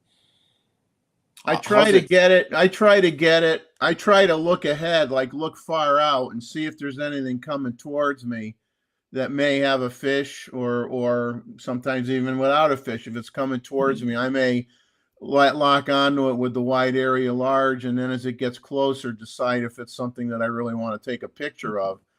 The bigger problem, and this is what I wish, this is a suggestion I have for Nikon that I wish they would do, And what helps is with that, if you have a Z-mount lens and you have that control ring, I have my control ring set up to do exposure compensation. Because if you're shooting at a bird, let's just a perfect example, a bird is flying in the sky, it's say 30 feet above the water, and it's looking for a fish. So you want to get a picture of it in the sky. Well, because you're shooting into the sky, you're going to have to overexpose like 1.5 stops to 2 stops, depending on how bright the sky is, or the bird's going to be way too dark. So now you're going to have the opposite problem when that bird dips down and starts going into the water, because the water might be getting hit by the sun. It may be in a shady area, so the water might be very, very dark, and then you have the other problem. So I like having the exposure compensation set up on the control ring, so I can quickly change that from when I'm taking a picture of the bird in the sky versus when it hits the water. Because if I leave it for what I had in the sky, it's going to look horrible when I try to take it hitting the water. It may not be recoverable at that point because the water is so much darker, typically so much darker. Have you tried this motion capture? You know, where it staggers like this? Yeah, it so you get however many photos you want in it. Motion something. Yeah. You Yeah, know? Matt Granger, it came out in firmware 2.0, Jeff. You remember? Matt Granger with did a the thing on it. pre-release. Yeah. Well, no, not just pre-release, but it shows you, it captures, it takes X number of shots. Yeah, before and after. And it processes it in camera instead of having to do it after the fact. Yeah, I haven't used that. Yeah. Motion. What do they call it? Motion something. It's in the. It happens. Well, it'll capture so many shots. Like if you had a bird on a branch, let's say, and you think it's ready to take off, and you want to get that motion, it's flying off the branch. Then you could, you could you'll end up taking pictures. It'll record so many pictures before. Well, it's set on a timer. You can set it up for 1 second pre-release. Yeah, 1 second pre-release. Yeah. So that after you press the button, it's in memory. It already has the few shots before. And it'll do many after too. But two different things. Yeah. That, and then the other one is the motion capture. I've done the same thing at motocross, catching a guy over a jump, and I just kept shooting and eventually put it all together in post. But now the camera will do it for you. Yeah. Yeah. What I wish they'd have on the camera is I'd like to have a button. So like, let's say I have my exposure compensation set for getting the bird in flight. I want to have a button that I can just hold down that'll knock down that exposure compensation and say plus 1.5 to -1. Yeah. Just like that. Yeah. So I don't have to turn any dials. I don't have to do any finagling. I want to be able to program a button to a specific exposure compensation value. That's what I want to be able to do. Yeah. That would be great. Come on, Vahagan. What's up with no camera again tonight? Man, I just got home. So you're looking a little ragged, maybe, or what? No, man, I gotta set it up. Oh, not set up. My webcam doesn't work. So, what's going on, guys? Well, hey, good to see you, man. Sorry about it, man. Chuck, I just got home. No, I think it's time for you to set up your studio camera so that you just walk in, flip the switches, man. Yeah, I got to get my house in order. How's it going, man? It's going. I've been enjoying your videos. I love them. Thanks, man. It's nice to see you guys. I love it. I can't wait for the next one. It's nice to see all of you. Hello, everyone in the chat. So, how's the talk so far? It's been good. I was listening. I was listening to a little bit in the car while I was driving. Okay. Oh, So I saw the chart a little bit, and There the you go screen was from small. Mozman. Yeah. You won't. Yeah, you won't fall asleep in the car listening to Chuck's channel. It's pretty active. Yeah. Yeah, that was a good talk, man.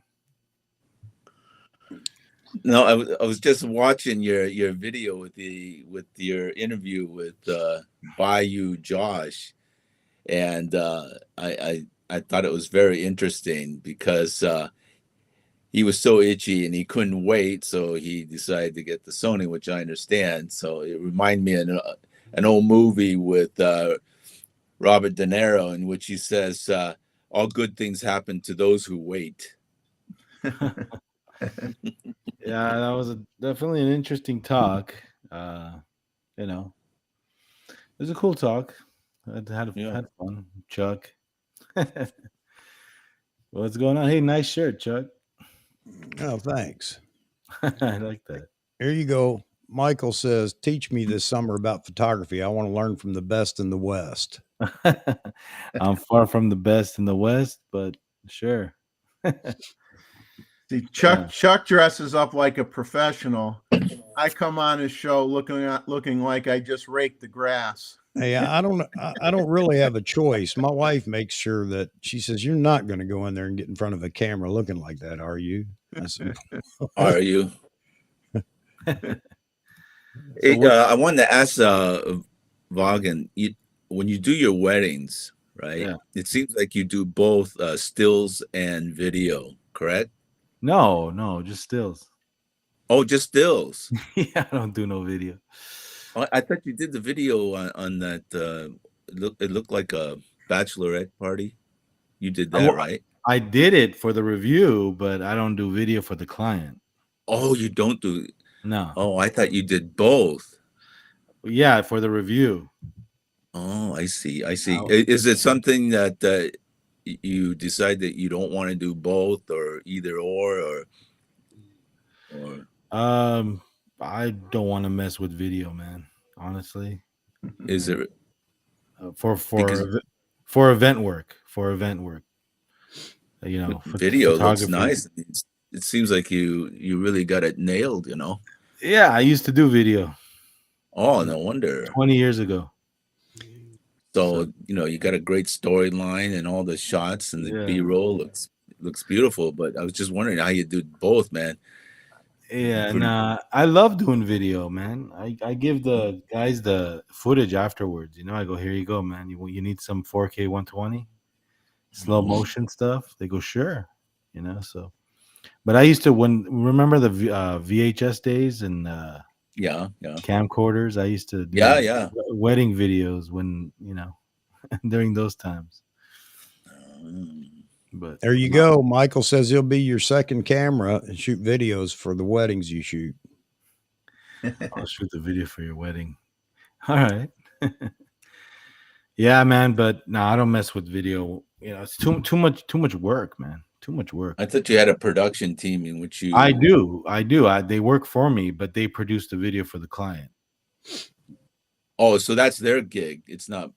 No. It's my gig, but they work for. He subcontracts the video. Subcontracts it to them. Yeah. So you make a portion of the video too, right? I mean, you gain some income with the video work too, right? Oh yeah. But I see. I mean, I don't mess with it. I don't mess with the edits. I don't mess with the audio. I don't mess with nothing. I go, you know what? Here's a wedding. Okay. Are you available? Okay. That's it. All I expect from them is to be there, shoot it, have the guys ready, and give me the final product. Well, you know what I actually do is I actually say, you know what? Here is the client's. I introduced the video guy to the client. That day, I say, whatever video needs you have when it comes to music, when it comes to edits, this is his number. You contact him. That way, I don't have to be messing with all that stuff in between. You know what I mean? Right. Sure. So I take it off my shoulders right away. I go, hey, video department, here's the number. But when Hey, it comes Nick. to when it comes to booking the gig, I mean, yeah, I contracted out for a package, you know. Hey, Nick, that's what I'm afraid of. Is there's going to be a big rush on APS-C lenses, which of course puts a damper on other lens production. I guess I don't know. Hey, but John, I appreciate your kind words, man. I mean, I love doing video. I know I could do it if I, you know, was hired to do wedding video, but I choose not to.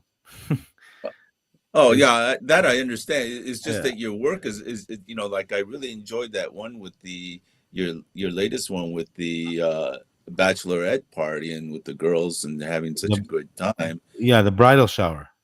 The bridal Big shower. difference. Bachelorette party. Yeah. And it just But looked so, you know, it looked excellent. yeah, I mean, you know, it's a lot of work. It's a lot of gear to Yeah. do video. You got Oh audio man. you need to take care of. You need tripods. You need gimbals. You need, you know, it's just a headache. I mean, Yeah, I'd rather and just do then the trying to stills. do stills at the same time would be Yeah, no way. unthinkable. And for those that do wedding video and photo at the same time, Oh, one man team, I would suggest you get somebody else to do on either or. You know, it's you're gonna take away from the quality of, because what if there's a moment that you need to capture and you can only be rolling with one thing? I mean, yeah, you can set the camera off on the side, but you're just gonna have an unmanned camera, a video. Mm, You see what I'm saying? So who wants that? yeah. Yeah, exactly. I can't imagine anybody would try to do that. That wouldn't make sense unless you have a second shooter or a third shooter as well. Yeah. Yeah, because you were testing that 7200S, right? Oh yeah. Oh yeah. That's Yeah. the whole point. I wanted to do video because it's a great video lens. Oh, is it? Oh yeah, it's a great. I mean, photography. I mean, for photo stills, it's, you know, it's killer. But it's a great video lens too because it close focuses like you wouldn't believe. 7200. I'm surprised that you didn't have that lens. I thought it would be a given. Well, I'm getting it. I'm sending it back Monday, and I'm buying. I'm probably gonna just get the Trinity. Yeah. So I'm just gonna take advantage of the sale that's going on right now. You know. Yeah, So take advantage of it. $800 off. You know, I mean, for the whole. Whoa. I mean, if you count 300, and 200, 1424, 7200, and 24 to 70, the 2.8s, all the 2.8s. I counted. I mean, I did the math, and it's $800 off everything. Oh, that's great. Yeah. So you don't. If you buy it out of state, do you still have to pay sales tax? Some places. Yeah, unfortunately, yeah, I have to. California. John Gustavo says you got to do some video clips when you go to your trip to Mongolia. Oh yeah, yeah. You got to get those. You got to get those guys with the eagles, you know, and get that on video. Yeah, no problem. I'm leaving for Mongolia on the 21st of September, and I'll be there for 3 weeks. Wow. What are you taking? I'm going all the way off to the Kazakhstan border and spending time with the Kazakh people. What are you taking with you? I am taking, of course, obviously all my Nikon Z stuff, you know, Z9. Nice. And then I'll probably take the Fuji for landscape, but most of it will be Z9. Well, have fun, man. Oh, for sure. Yeah, I'm going with my wife, and my brother and my sister are flying out to Ulaanbaatar from Seattle, so we'll meet up there. When are you leaving? September 21st. Oh, all right, cool, man. And then they got some great fishing, so my brother's really into fly fishing. Both my brother and sister are really into fly fishing, so we got a great guide, so they'll take them fly fishing. Yeah. So yeah, I'll get some video for Gustav. I just used a Paybu for my 24 to 70 Mazman. At least it cuts the sales tax off of it. What is it, Paybu? Not, it's B&H's credit card, sort of. B&H goes through another creditor, and you get a line of credit through them. And it's called a Paybu card for B&H, but you have two choices. One, you can buy through B&H and set it up on installments, but then you're paying tax and whatever. Or you can pay with that Paybu card, and they do their magic, and you don't wind up paying tax on it. You mean they the state sales tax? subtract the sales tax from your order up front. So if you're going to pay cash, then get the Paybu card, because it's better. Use the Paybu card and buy your whatever it is you're buying, and then just pay the Paybu card total bill off after the fact. Yeah, and as Mozman says, you want to pay it off on time because it's a 29% APR. Yeah. Woo! But if you've got cash in your pocket that you're going to pay anyway, then that's the way to go, because there's no cost if you pay it off immediately. Yeah. Yeah, if I do get the Trinity, that 14 to 30 is on for sale, and the 24 to 70 f4 is for sale too. So if anybody needs those two lenses. I was gonna get the 2.8 14-24, but I decided, nah, I'll just stick to my f4. Yeah, I just don't do astro Milky Way shots that often, so I don't really need it.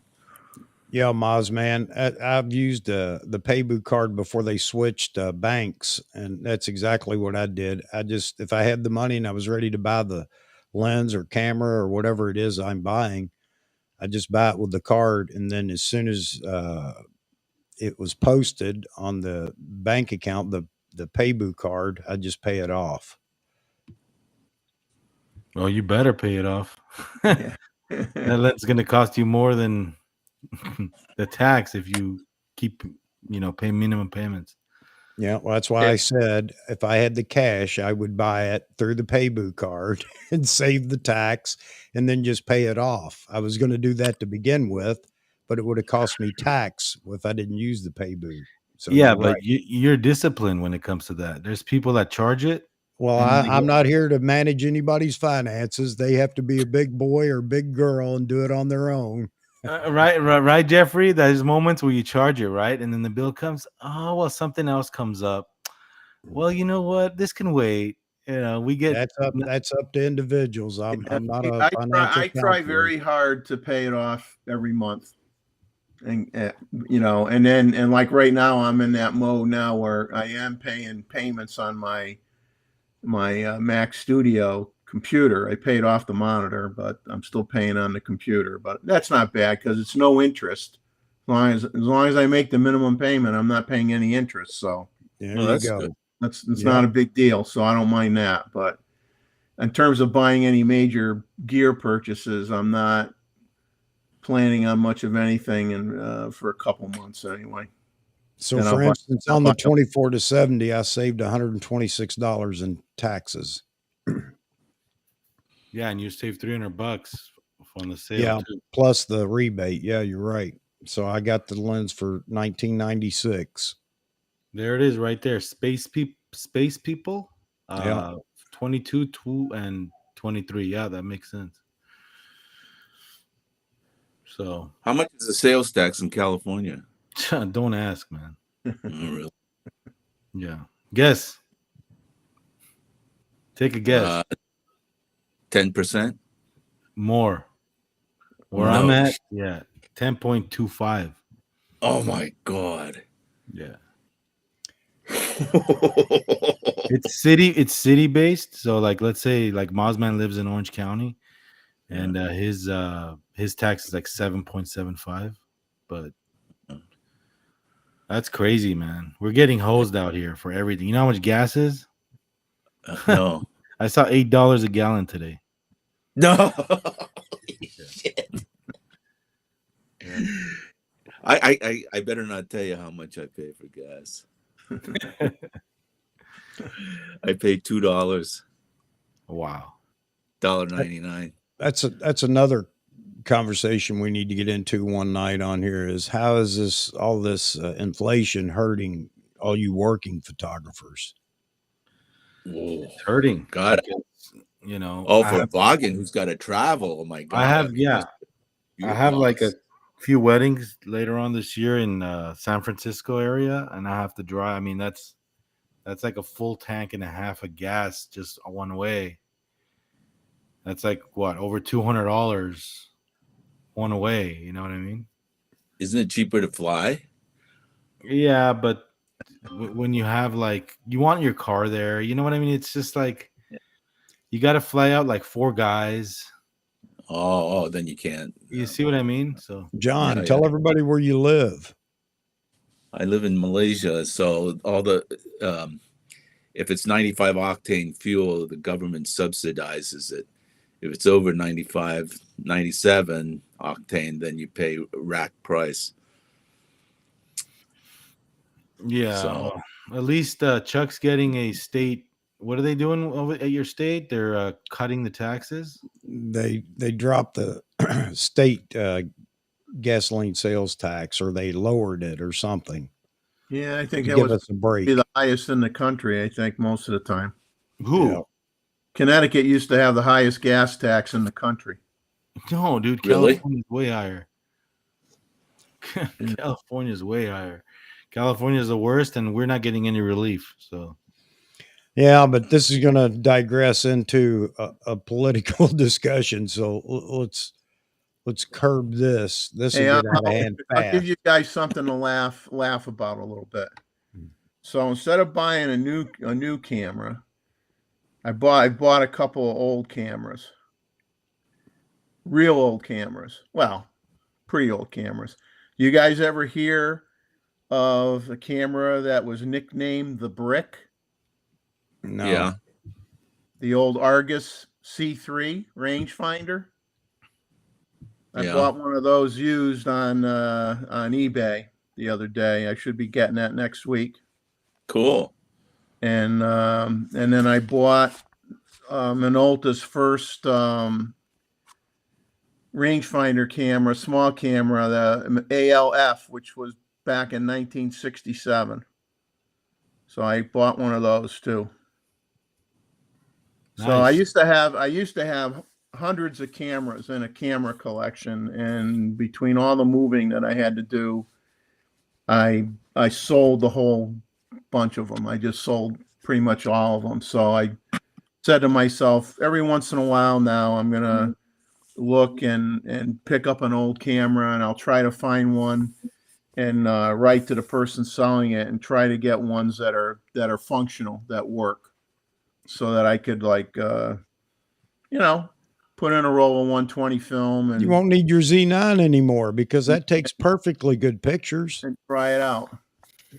Well, I'll have to prove that you could. You know what's amazing? That Argus C3 is probably the highest selling camera ever made by anyone. They made that camera from 1939 to 1966, and they sold over 2 million of them. Wow. 2 million cameras, and it was made in Michigan. Wow. Back in the day. And the funny thing is, the guy the guy who started the company, he owned International Radio Corporation, and he made radios. And so what his problem was, he made radios, and this was back in the 30s, and radios didn't sell in the summertime because people went to the beach, and you didn't have transistor radios back then to take the music with you, so all the radios that got sold were always in your house.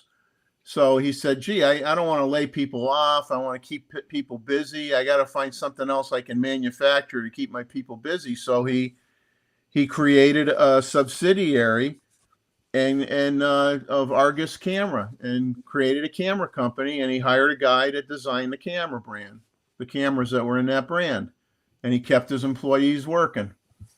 And that's how that came about. But those cameras were around until like the late 60s before they went out of business.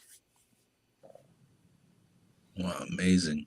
So it's Just pretty checked cool. out Nikon rumors again to see if there's anything new. Hey, I got a question for you guys.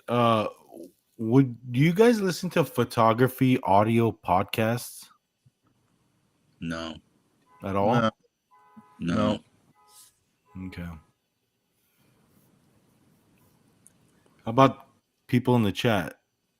Because I stopped doing my audio podcast, but now Jared's coming back with Raw Talk. He has two. Oh, yeah? Yeah, he has 2 episodes out already, audio format. Well, I wouldn't listen to it anyway. Yeah.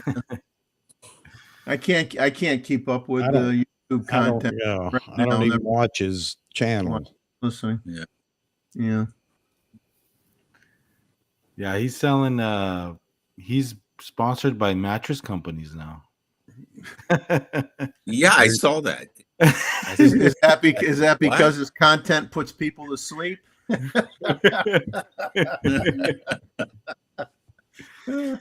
Yeah. Yeah, I saw that was bizarre. I said, what? That's got to do with the price of fish. He tried to tie it into photography, like, oh, you get a better night's sleep. Yeah. Yeah. After listening to my show, you're going to feel tired. Here's a great mattress for you. The only time for you. And Matthew, I am actually looking. I don't know that I'm going to pull the trigger. I'm looking at a used Rolleiflex as well.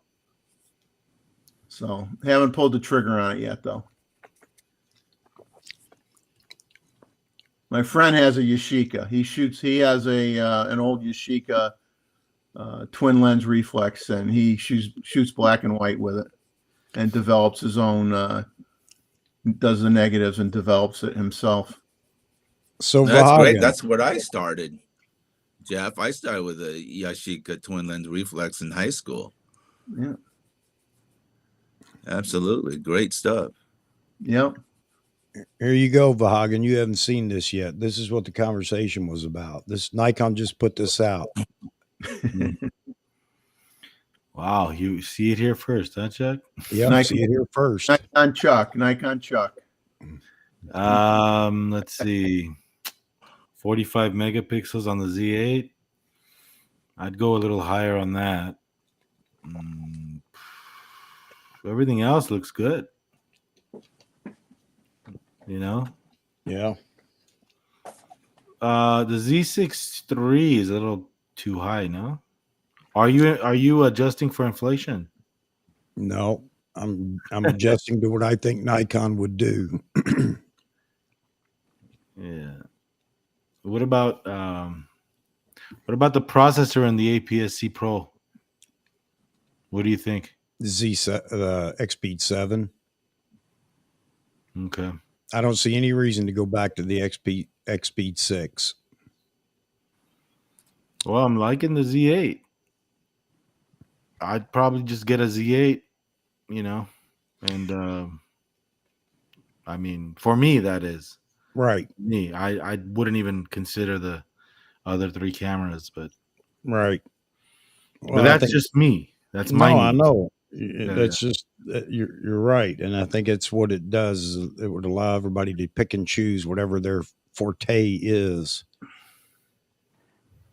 Well, what happens to the Z5 now? It just remains. It gets its periodic update. Okay. No, I like it, Chuck. Somebody was talking about over on Nikon Rumors, talking about the Z5 or entry level full frame bodies just don't do extremely well. I don't know. They definitely don't for me, but I don't know how they perform in the market. What about on the Canon side of things? What is the entry level full frame on that right now? It's still the R, isn't it? The RP or something like that? Yeah, I think so. Hey, Chuck, you're kind of frozen on my side. I don't know why. I'm frozen. Yeah. Yeah, you're frozen on my end too. Not on my end. Let me look and see. It's not dropping. I just checked. It's not dropping frames, so it must be on your end. Yeah, I'll probably get I'll get the little wheel of doom pretty soon, and then I'll change. Oh yeah, that wheel of doom. Wheel of doom. I get that a lot. I've been pretty Chuck, fortunate. I switched from the iMac to my laptop because the iMac was getting all that weird latency and echo and all this whatnot, right? And then my wife told me that's because your GPU is too slow. So then I switched to my laptop, and which has got a lot higher end GPU. Now there's no issues. Yeah, I gotta say this, Mozman. What's up, man? Is anybody at all interested in the APS-C camera that's coming out? Any interest whatsoever? No. Honestly, no. How about so if there are two cameras, one being the Pro Body, which will be better than the D500 actually because newer technology, and the vlogging, the entry level vlogging camera, either one of those, neither one. If I had some money just to put out there to waste, I guess for my use, I'd probably just buy one just to review on the channel, but not to use for my work or anything. Why then you think Nikon is coming out with these two cameras? Just to, I guess, for the birders to have more reach and speed. Yeah. I think probably for birders. Yeah, because I don't know if any sports shooters will use it. You guys really like to pick on us bird guys a lot. That's all I got to say. hey, Timothy, we have no idea what it's going to cost. I mean, it could be a whole lot cheaper. Yeah, for portraits and events, I'd go full frame, and even journalism, right, John? Yeah, full frame for sure. Yeah. So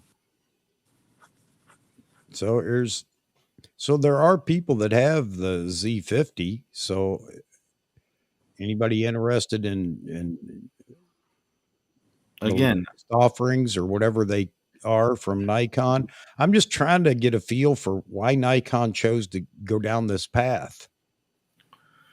For more reach. Well, the Canon did the same, right, with their R7, R7 and R10. Yeah. So I mean, got a market. They got a percentage of people that like APS-C, and obviously a lot of people buy Fuji, and that's all APS-C for the most part. Everybody's talking about the whole idea of APS-C by any manufacturer now, other than Fuji, but that's normal. Yeah. I mean, for more reach, you get the full sensor readout. You don't have to crop. You don't have to use DX mode on a full frame. Birders, that spells out birders to me. So if you're a birder, you can buy the cheaper lens and take advantage of the crop factor, and you don't have to spend as much money. You don't have to buy the 600 lens. You could buy the 1:4 or whatever, and put it on that camera, and you're going to be, you're going to have your 600 millimeters with that crop factor built in. Hey, Michael, I know that all you Fuji fans are really happy about that camera, but I don't know that it's going to go much further than the typical Fuji fan base. Yeah, the 400 4.5 that's coming out, chosen by design. With the crop sensor, you're at what, 600 millimeter 4.5? Yeah. So I mean, that's totally cool. And also, if you want like a backup camera for your Z8 or Z9, some backup that won't cost too much and that's professional,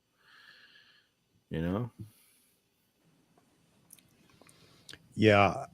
Historically, Matthew, forget history when it comes to the DSLR history when it comes to mirrorless.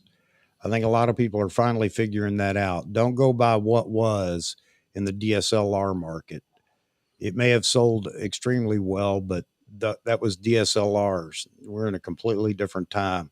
Will it sell well? The vlogging camera or a pro body? I don't know. And what if we don't get the pro body? I still think we will, but what if we don't? What if we just get a vlogging camera?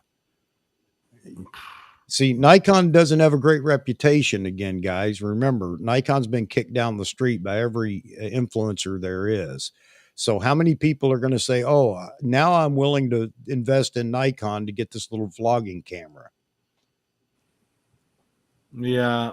I mean, you got Fuji rocking that whole setup right now. So Fuji's kicking butt with the APS-C stuff. I don't know, man. That's one technique, T-Mus. That is one technique. I think that they're kind of getting that anyway, because sales weren't fantastic up until the Z9 brought some sales back. So I don't know. Yeah, I know it gives more reach on a budget, but if we don't get a pro body camera, Roy, then that's out, because nobody's going to put their little vlogging camera on a 2 to 600 or a 1 to 500 or 1 to 400 or 70 to 200. Maybe they will. There'll be some people that will. I don't know. I'm just trying to figure out why Nikon just decided to go down this path. The writing was on the wall, though, when Canon announced their 2 cameras. Just knew that Nikon was going to follow suit. Well, let's give them the D500. Let's give them the D500 replacement, and let's move on from APS-C. You know what I mean? Now we can concentrate on the Z8. We can concentrate on.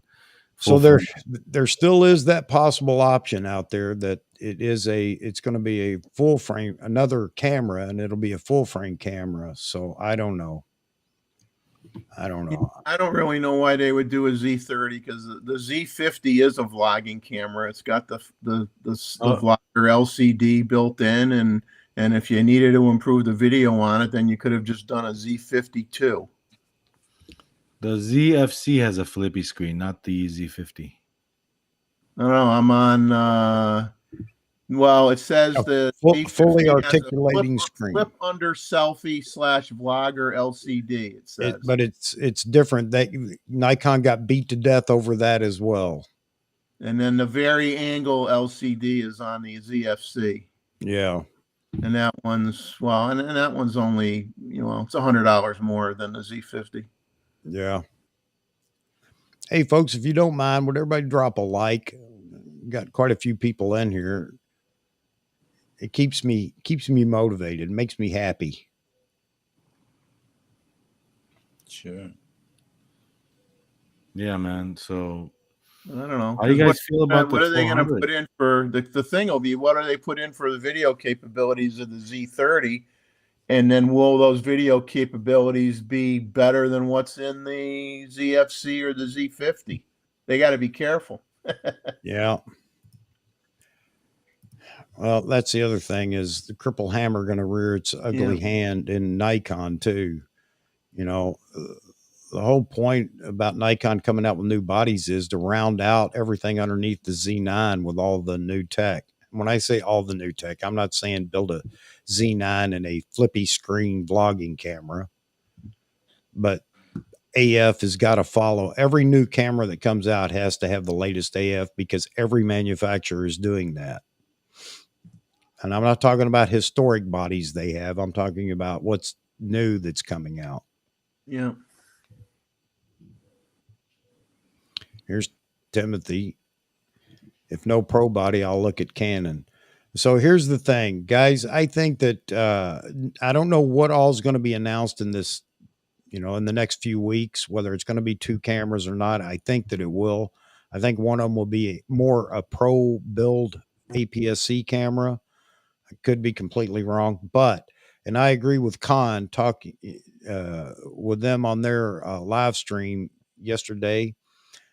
I think October is going to be an announcement, and that's going to be the 1-year mark for the Z9, and that's when we're going to hear about the Z8 or whatever Nikon's going to do.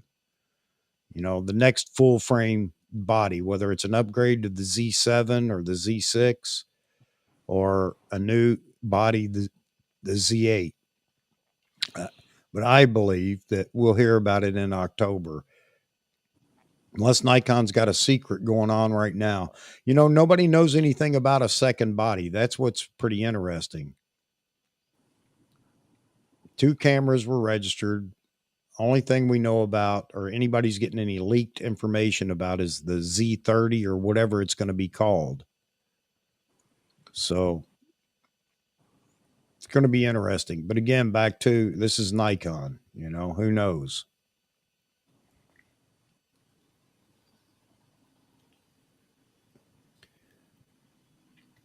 Yeah, Matthew, they have. You know why? Because they sold a lot before Sony did, a lot before for all the vloggers. And Fuji only makes really APS-C cameras, and the Fuji stronghold will always buy the Fuji cameras. So them selling cameras doesn't relate to everybody else selling cameras. So APS-C mirrorless in the Sony, yes, but they're all vloggers. I don't think you can go by what Sony and Fuji have done. And I don't know that Sony's APS-C is as strong as it was, selling as strong as it was. Terry makes a comment, rumored spec 10-bit video on Z30, and I think we constantly say that any new camera needs to be 10-bit internal. Yeah, every one of them has to be 10-bit internal. You're absolutely right. And when I say has to be, it only has to be for marketing purposes. Yes, very few people may use it, but it doesn't matter. For marketing, it has to be there. We're in the days of marketing now, whether we like it or not. You're going to get more than you really want or need just because marketing is driving the train on it. And that will PO some people, because some people say, I don't want to pay for that extra crap. Yeah. But you're not going to have a choice, because you can't, if you don't do it and keep up with the Joneses, I hate to say it, then all you're doing is giving the Joneses an opportunity to beat the crap out of you and tell everybody what a bad camera you make. Yep. Yep.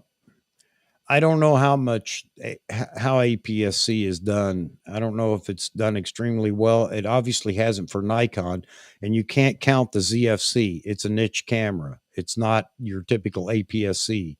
It's a nostalgic camera. It's a great camera, don't get me wrong, but that's not what we're talking about here. Now we're talking about box-like little vlogging camera or a pro body type APS-C. So we'll have to wait and see how well they sell. I don't know, but I think that's part of the reasoning. So if it is a pro body or even close to a pro body, then it's still going to have to be cheap. Otherwise, I think that they missed the mark. What's the R7 going for? It's like $1,400 body only. Yeah. So, you know, Nikon's got to hit it. They may be able to add a couple $100 to that if it's a better build and, you know, has a few more capabilities, but they're not going to get away with much more than that. So what's Nikon willing to do?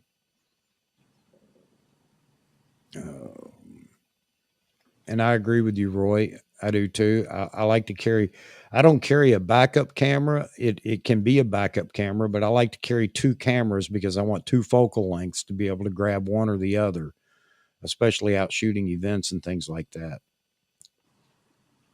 But of course, that gives you a backup.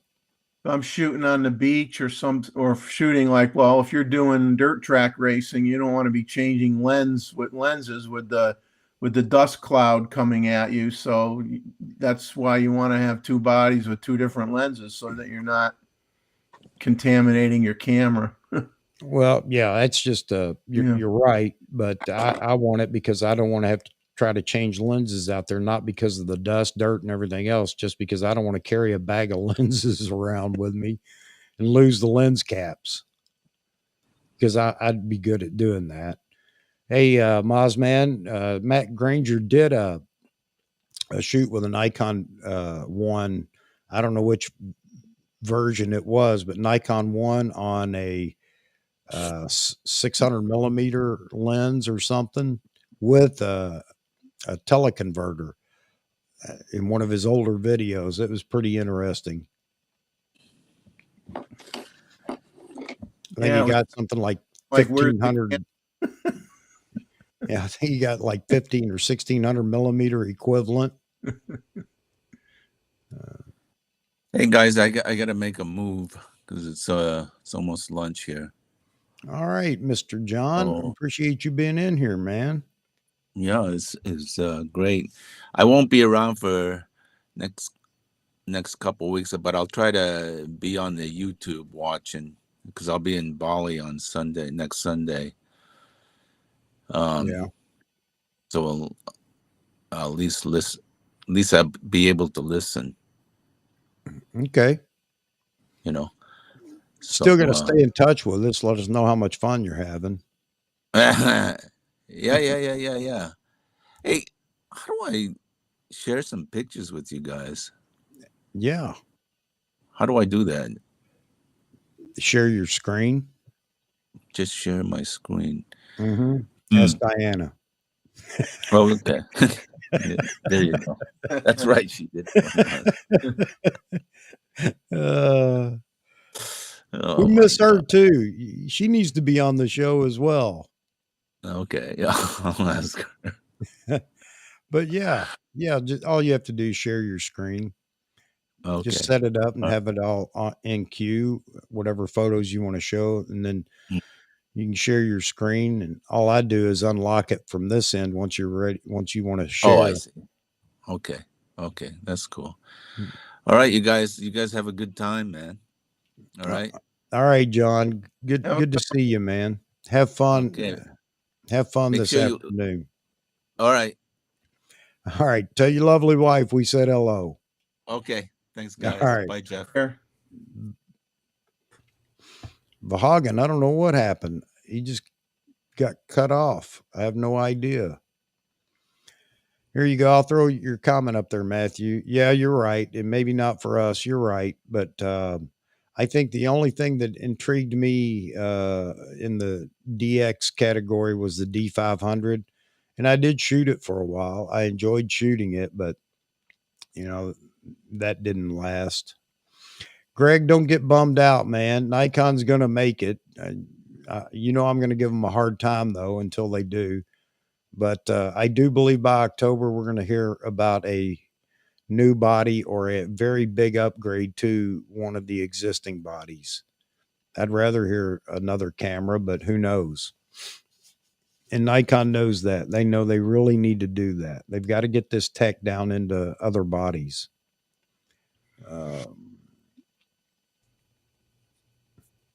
John says many people have full frame by the Z50. I did not know that, John. Honestly, I did not know that. I know that there are people that have the Z50, but I didn't know anybody with full frame were buying a Z50. And yes, folks, please drop a like if you enjoy being in here. Maybe we brought too much doom and gloom tonight, but hopefully it keeps Nikon on their toes, because I think they do eavesdrop from time to time, or the word gets around. So, and just for the record, I do not hate APS-C cameras. For those of you who may think that we're beating the crap out of them, I owned a D100, a D200, and a D300. So I had numerous APS-C cameras, but once I decided to go full frame, I am making my decision that I'm not going to go back the other way. I'm just going to stick with the full frame. And I think when you take it in context with what was going on in the camera world with DSLRs, remember everything was APS-C initially. So a lot of people started with APS-C, and people try to say, well, then they progressed into full frame. Well, that's because they only had APS-C and then progressed into full frame. You didn't have a choice. Right. So you can't use that as data for what's happening today. However, this camera may sell extremely well. I don't know. And yeah, Roy, you're absolutely right. That was my reasoning behind buying the D500 was frames per second, same basically the same capabilities as the D5 almost for the most part, and being able to put long glass on it and get that much more reach.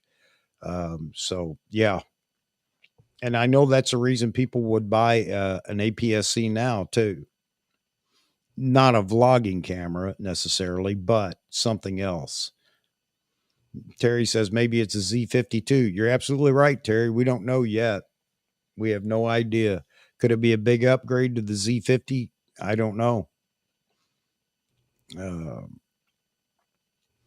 Matthew here, but Chuck, history does count. Just like the Fuji GFX, Fuji was big with medium format film cameras too. So of course they went digital medium format. I don't see the correlation, but you know, I don't agree with that. History counts for a lot of things, but in this case, remember we were hamstrung on what we could get early on. Just like I said, APS-C was it, and then you of course progressed into full frame. You don't need to do that anymore. So anyway, but time will tell, and you guys can say, "Hey, you were completely wrong" later on, and I'll admit it if that's the case. Yeah, I do too. I love Nikon. I hate some of the things they do. It's just like having kids. You don't always like what they're doing, but you never quit loving them. Well, it's like your job. You know, some people have a great job, but they don't necessarily agree with what the company does, but they like their job.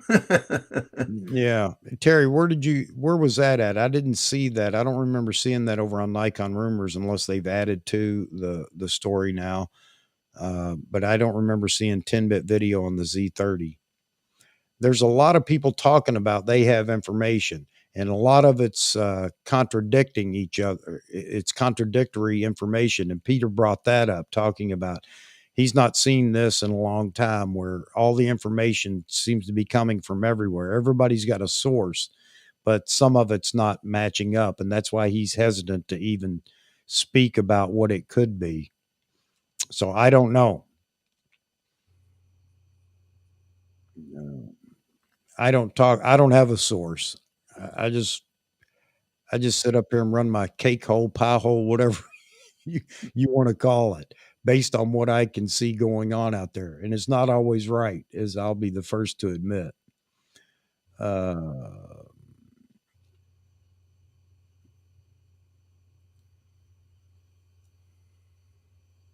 Batteries at 40%.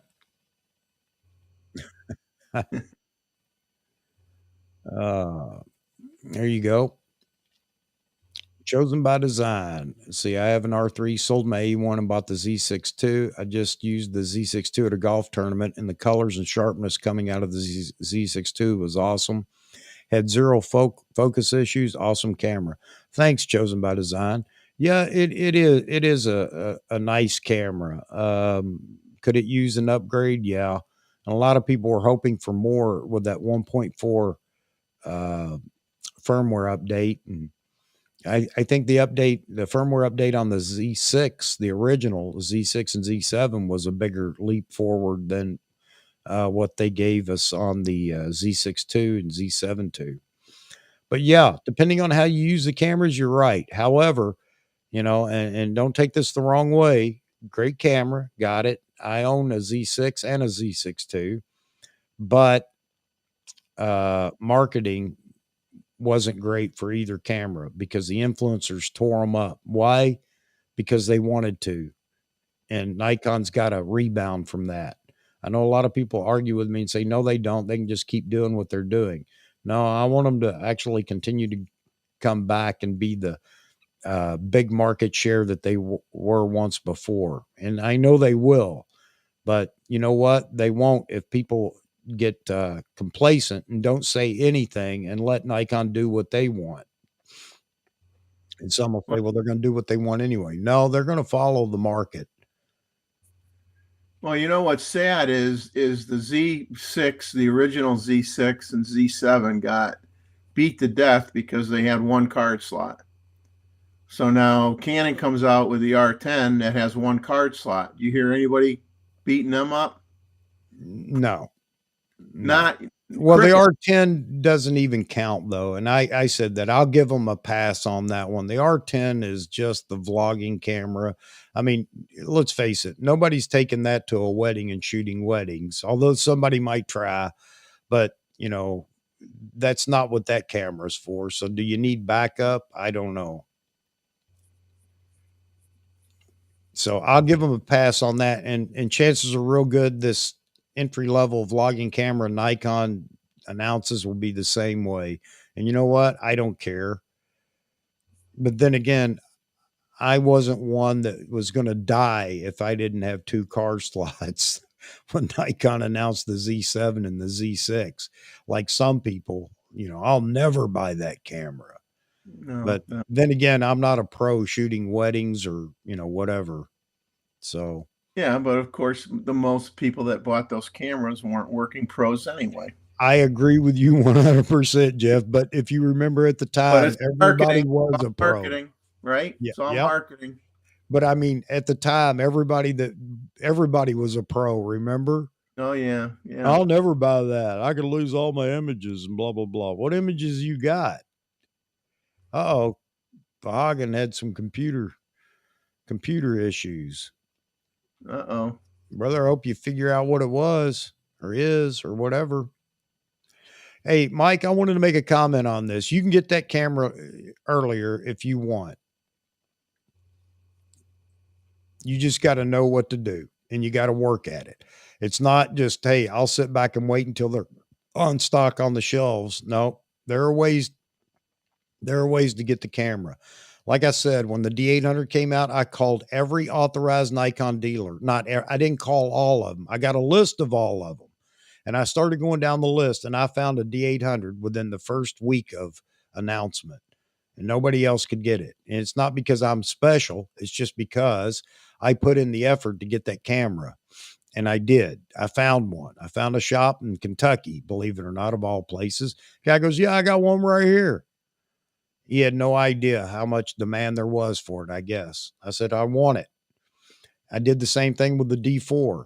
I did the same thing with the D500 and the D5 and the Z9. So my point is if you just think you're going to call B&H and order it and you're going to get it anytime soon, no, you're absolutely right. You're not. But there are ways to get a little bit quicker if you just want to put in the effort to do it.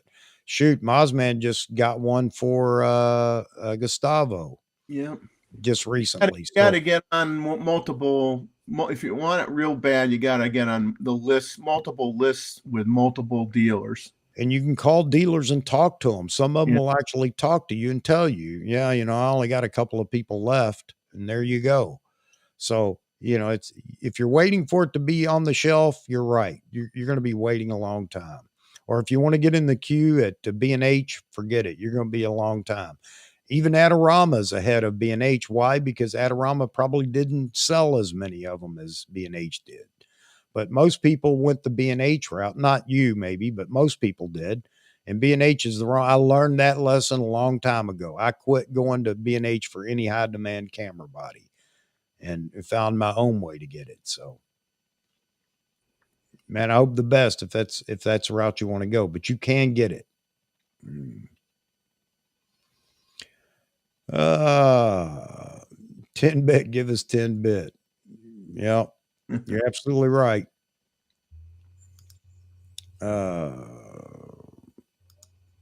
Here we go.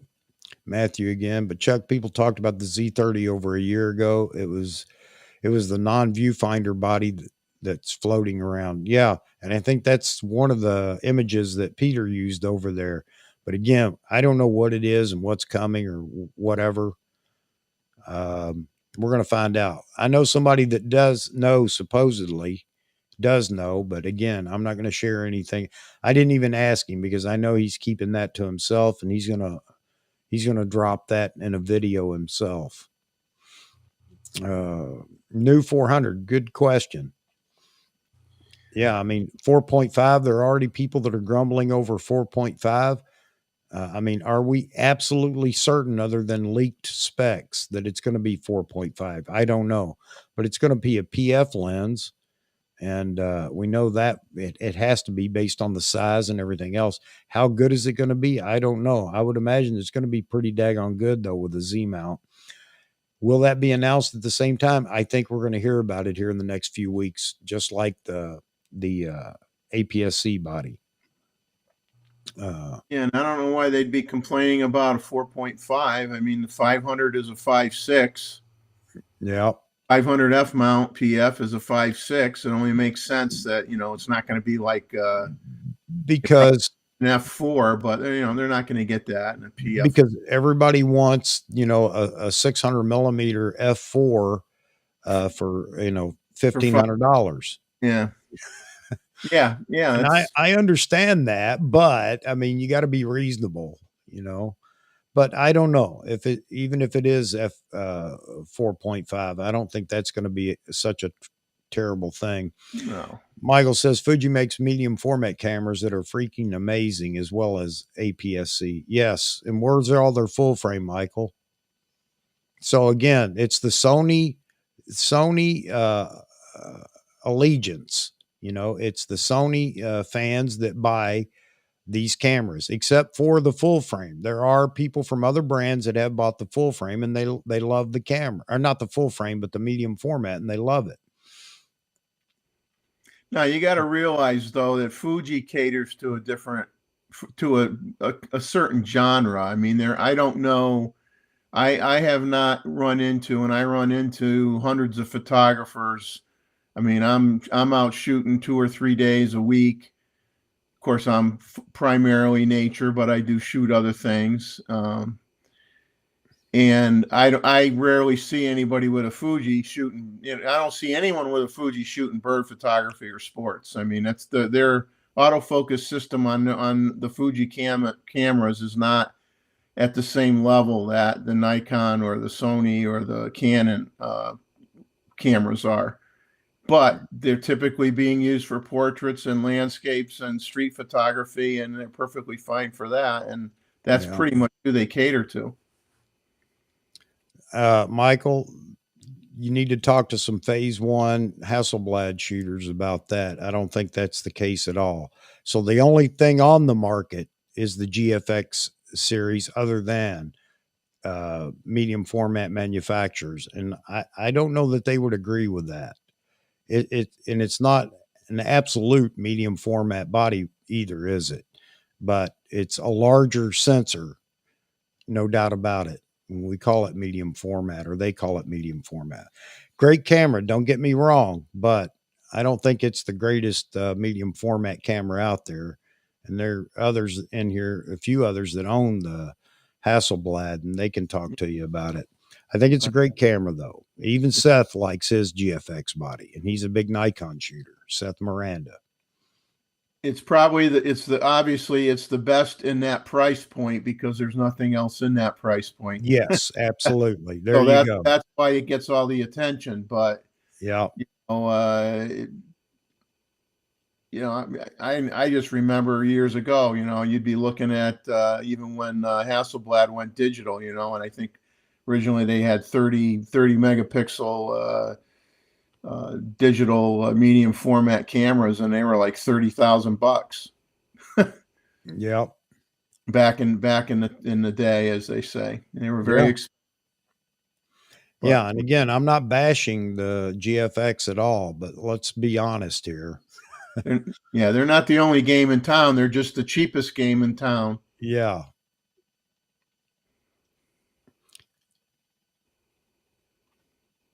Awesome glass. Everybody's got awesome glass too, by the way. So sorry, Fuji doesn't get a win on that one either. Fuji glass is great. Nikon's glass is great. Sony with their Betas lenses are great. Even their G Masters are great. Canon's glass is great.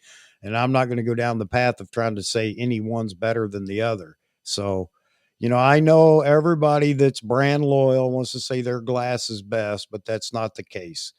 There's great glass across the board in all brands. Yeah. No one is disappointed for the most part. Yeah.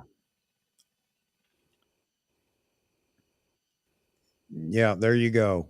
A great landscape camera, as Roy says. And Roy's a product photographer.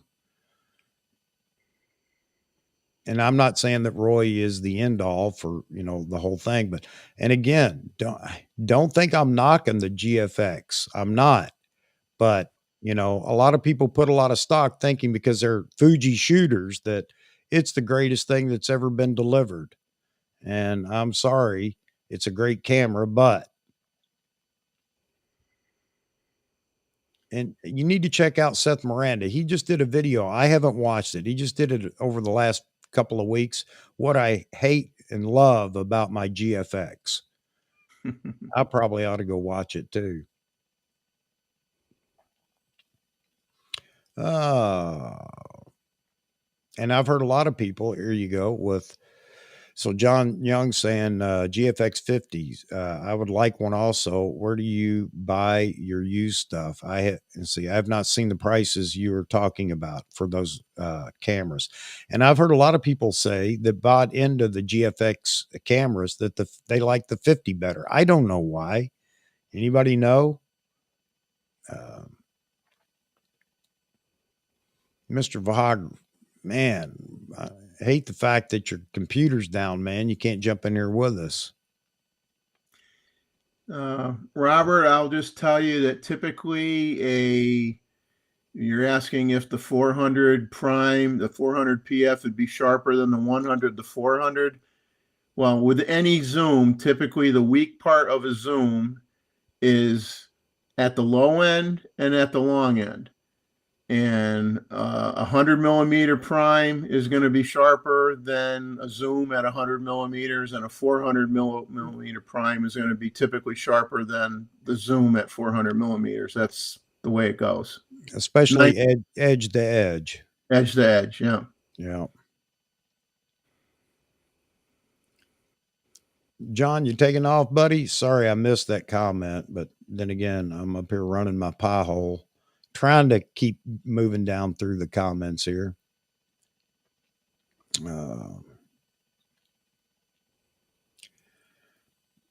Let's see. Yeah, so here you go. There's another talking about it. So, and Roy can speak to it. I can't speak to the camera, either one of them, because I don't have it. I'm just parroting what others have said. May not be the right thing to do, but Roy says he likes the images from the GFX 50 better than the 100. Sensor should have been bigger for a medium format camera. And I didn't know that initially until somebody pointed it out, that it's not a true medium format sensor. It's large, obviously larger than 35, but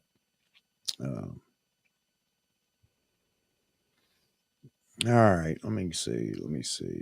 Oh, this is everybody saying, golly, I'm so far behind, man. Let me just go all the way to the bottom. I just skipped 35 messages or chat messages. Well, back in the film days, Chuck, a medium format was typically a 6x6, or Raleigh and others had like baby Raleighs that were 4x4s. Yeah, and used like 127 film stock, and then their full size medium formats used 120 roll film, and those were 6x6. Yeah, but keeping it digital. Yeah. I mean, what is? I mean, I don't know, because I'm not in the market for it. But what is a digital Hasselblad sensor size on their cameras for their medium format? And, Roy'd be best to ask that question, and I know he can help us out here. But, I mean, it goes all the way from, I think, a 24 megapixel back all the way up to, I think they had a 200 megapixel back or something like that, or model. Phase one had the different backs that you could put on the camera. So I don't know. But I'm sure Roy, he'll chime in here and let us know. I agree, Vahagan. I think a 500 might have been a better choice, but then again, who knows? Who knows why? Who knows why Nikon chose the 400 like they did? So there are plenty of 400 millimeter lenses out there now for Nikon Z glass. Yeah, and I don't, I don't personally think that should have been a priority. I think the 2 to 600 zoom should have come out before that. But Yeah, that's just my opinion, which is yeah, worth like 2 cents on a good day. yeah, yeah. I'd be curious to see Steve Perry pick this lens up as soon as it's announced. I'm sure there are going to be a bunch of videos dropped, people that have already shot with it, because he was really happy with the 800 PF. He liked the 500 PF, and he likes the 300 PF. Both of those two, though, the 3 and 500 being F mount. So I'm sure he's going to want to get his hands on a 400 PF for the Z line. And, that's the guy I do trust is Steve Perry. If I'm going to listen to somebody talk about a lens for wildlife, birds, or whatever, then Steve Perry's one of those guys that I'm going to listen to.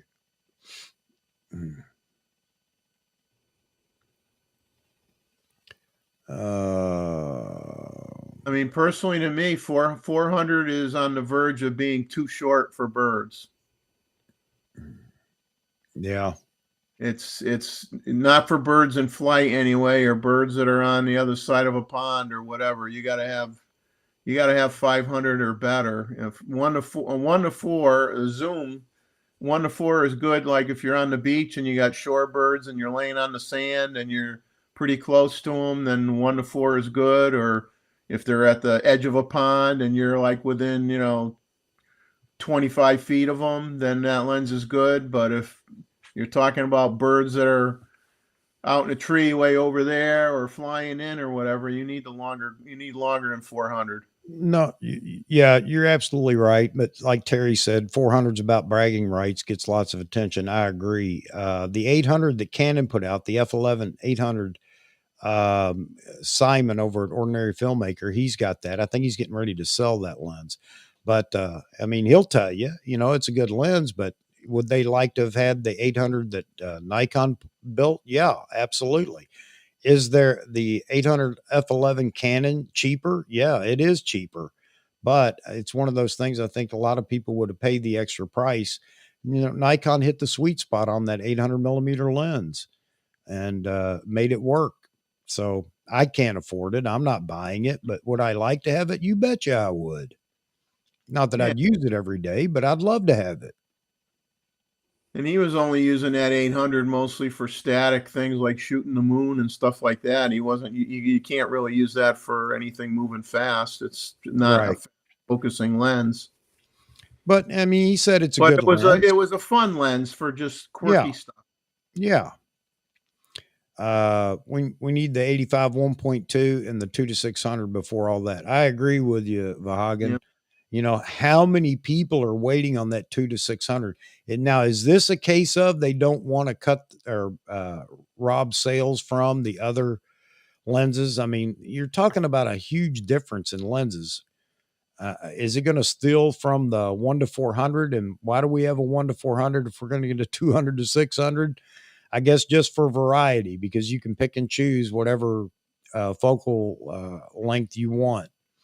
But yeah, that 2 to 600, I think is, and it's going to be a, Z mount lens, and all Z mount lenses so far have been fantastic. Not that other brand lenses aren't, but the Z lenses have been great. Is it going to steal from other lenses, other super telephoto zooms or telephoto zooms? I don't know. But a whole lot of people are waiting for it. There are people cash in hand ready to buy that the minute it drops. Michael, who needs to write anything off if you got lots of cash? Exactly, brother. You're exactly right. You're exactly right. And if you got the money and you want it, it doesn't matter what anybody thinks. I'm in it with you here. Yeah, Vaughan says the 1 to 400 is great, and it is. It's a great lens. I have the 1 to 400 for those that don't know, and I do like it. It's a great event lens for me, for what, what I like to carry. So maybe shooting it here on June 18th at an event. Now, if the 2-6 was out at the same time as the 1-4, I think it would dig into the sales of that. It depends on, Yeah. if you were looking at it from a nature standpoint, you would get the 2-6. But if you're looking at it from, well, I'm at the 100 end, it's like a portrait lens. I could do portraits. It would be good for outdoor weddings and stuff like that. I could. Also good for even landscapes when you want to isolate and zoom in on a certain section in a landscape. 400 is more than enough. Yeah, you're exactly right. And I mean, again, it depends on what you're shooting and whatever. So for me, and this is just me, this isn't everybody else, but me, if I'm shooting motocross, I think the 1-400 is a fantastic range, focal range, because I used to shoot the 80-400. And I think the 1-400 is even better handling than the 80-400. It would be the perfect lens to take to the track for me to carry around all day long. I like the fact that the 1-400 is actually balanced throughout its focal range. It's not perfect, but if you put it on a gimbal and change the focal range, you have very little changes you need to tweak on your gimbal to keep it balanced. Where the 80-400, forget about it. You put the lens cap on it and, and it changes the balance. Yeah. But it's still a good lens. It served me well. But yeah, 2-600 for those that are just going to, shoot birds and wildlife and stuff like that. Perfect. It just be, I just can't wait to see how well it performs. Roy, thank you for that. So there's they're the dimensions of the sensor between the GFX and the Hasselblad. So as you can see, there is a difference, and that's a pretty significant difference. And that definitely has some significance in rendering bokeh and things like that, and dynamic range, and just a whole lot of things. So, but again, I don't think Fuji ever set out to say that it competes with Hasselblad. So, good on them. And it is a great camera. Again, Seth Miranda speaks well of it. He has one. Like to see a 300 f4, PF lens. Yeah.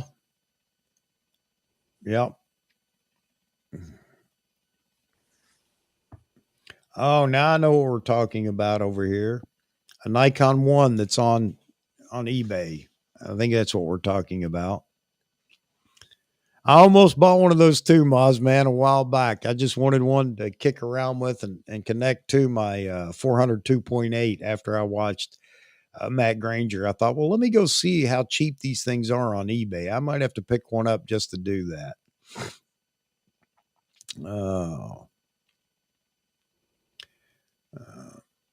A good photographer should be able to make any camera body work if you know what you're doing. Yes, you are correct. Yes, that doesn't answer the what I want category though. It definitely will. You're absolutely right, but it's not necessarily in my I want that category. So I agree.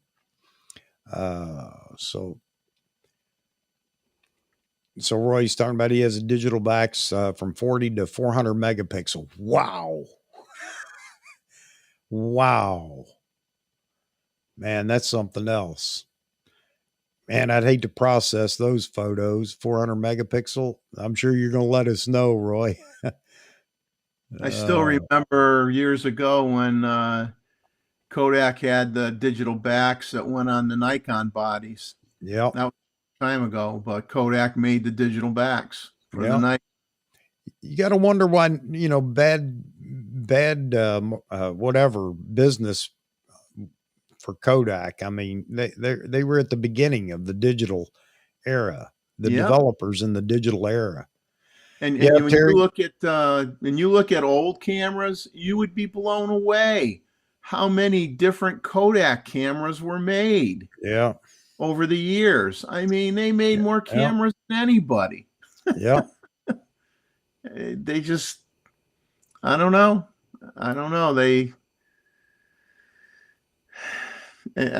understand what happened to them when they did, like you said, they made the digital camera backs for the SLRs, and then they dropped the ball somewhere, and they got too far behind, and they could never catch up.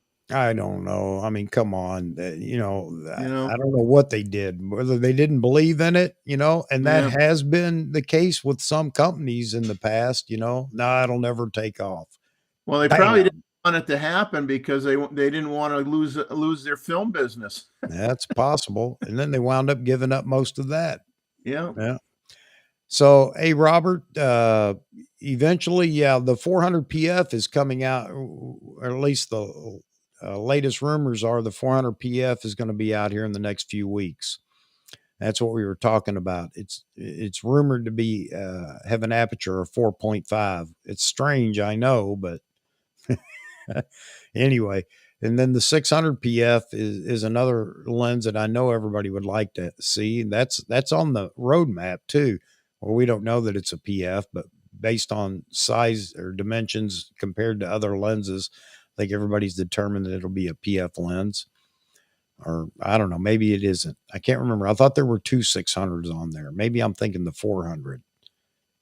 Help me out, Jeff. Yeah, I think one of the 600s is supposed to have a 1.4 tele built into it. Lord, ain't no telling what that's going to cost. Get That'll ready. be another, lens that 99% of the people can't afford to buy. Right. Yet a bunch will, of course, but yeah, what a lens, huh? Man. Yeah, so Robert, I think we're going to see, well, we've already seen the 800 PF. It's already out, and the 400 is going to be out here soon. So in the next few weeks, you're going to be able to take a look at that lens as well.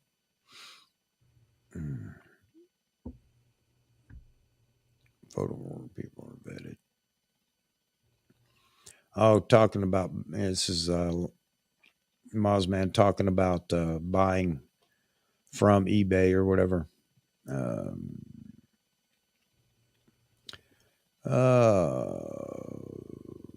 Yeah, the Kodak disc camera. I remember that. Yeah, Terry, on the 400 2.8, it's 1.4 built-in TC. And you can add a TC externally as well to that lens. Didn't what's her name? Christy Odom, didn't she just do that? She shot in DX mode on the Z9 with the 400 2.8 TC lens, engaged the TC in lens, and added a TC to the rear of it. Yeah, she just did that recently. What'd she say she got? I don't know, some absurd focal length or something. Yeah. Over 1,200 millimeters, I think. Yeah, so if anybody wants to see that, Christy Odom is her name, Nikon ambassador, I guess, and she just did that with the 800 or the 400 2.8. Problem is the bigger the longer the lens, and you start adding teles to it, it gets really hard to track a bird because you move that lens just a little bit, you just can't track things with it. Your angle of view is so tight. Yeah, like 3 degrees. It's hard to pick up on anything. You don't have any degrees there to play with, and it's really hard to track something moving because you have such a big zoom now. Makes it really, really hard. I mean, I know even if I'm shooting video and I use the DX, sometimes I'll use the DX crop mode. You shooting video, and that gives you a 2.3 times crop factor. Yeah. Well, if you if you sniffle or something, you know, the camera jumps all over if you're hand So holding because it's such a big crop. this is where putting the aim point or something, you know, I made my own for my 400 with the TC on it. Because yeah, once you get out 600 and beyond, man, it's hard to find anything looking through the viewfinder, no doubt about it. Having that aim point on top was really helpful. It gets me in the ballpark and I can actually find whatever it is I'm looking for in a hurry. But even then, it doesn't happen real fast, you know. So you're right. And then tracking with it is another issue because it doesn't stay in frame long. You got to be good. But then again, anybody that's a real birder for shooting bird in flight and things like that, I mean, you're well versed in your craft, not like me who's out there looking like a nut waving a lens around in the air. Oh, I shot video of a black skimmer, and if you've ever seen a black skimmer, they move really, really fast. And I filmed one of those with the 2.3 crop factor on the video, and let me tell you, it was like I was following a race car on the track. I mean, I had the camera, and I'm going like this, Yeah. and I got it, but it wasn't a lot of fun. It was a pain. It is. Yeah, Vahagan, I'm with you. That 105 was such a hit in the F mount, the 105 1.4. If they did a 105 1.2, yeah, I think that would be another lens that would sell like hotcakes. It'd be hard to get one right off, no doubt about it. Joe talking about the 1-400, great landscape lens. Okay. I say I wouldn't want to lug the 2-600 for landscapes. There you go. I mean, hence there's the reason for the different lenses. Yeah. Yep. And that's why if you're lucky enough where you like one type of thing, you can get a kit really cheap, because if you only do landscapes, you only need so much stuff. If you only do, you know, if you only do portraits, you only need so much stuff. But if you're somebody that says, well, this week I'm doing portraits, and the next week I'm going to do a race at the track, and then the next week I'm going to do landscapes, then you're just poor all the time. Yeah. So Roy says he nearly bought an A9. I heard a lot of good things about the A9, A9 II, with their 2-600 millimeter lens, because Nikon's taking so long. Yeah. So there you go. And you know what? People are going to complain. Well, you're not patient. I don't have to be. I can be what I want. If I want it now and I can't get it, and I want to go somewhere else, there's nothing wrong with that. Well, you need to. So I've been called a petulant child more than once in comments that I get in emails, just so you guys know. And that's okay. I can live with it. I still sleep at night. And not to play the old guy card, but you know what? When you get older, you're not going to wait 5 years for anything, because you know you're 3/4 down the yardstick now. You know, you don't got a lot of wiggle room left, so you're not going to wait forever.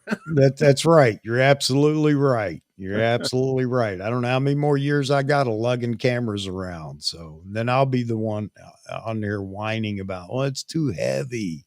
Yeah. They're not yet, but if I don't get them soon, I may fall into that category.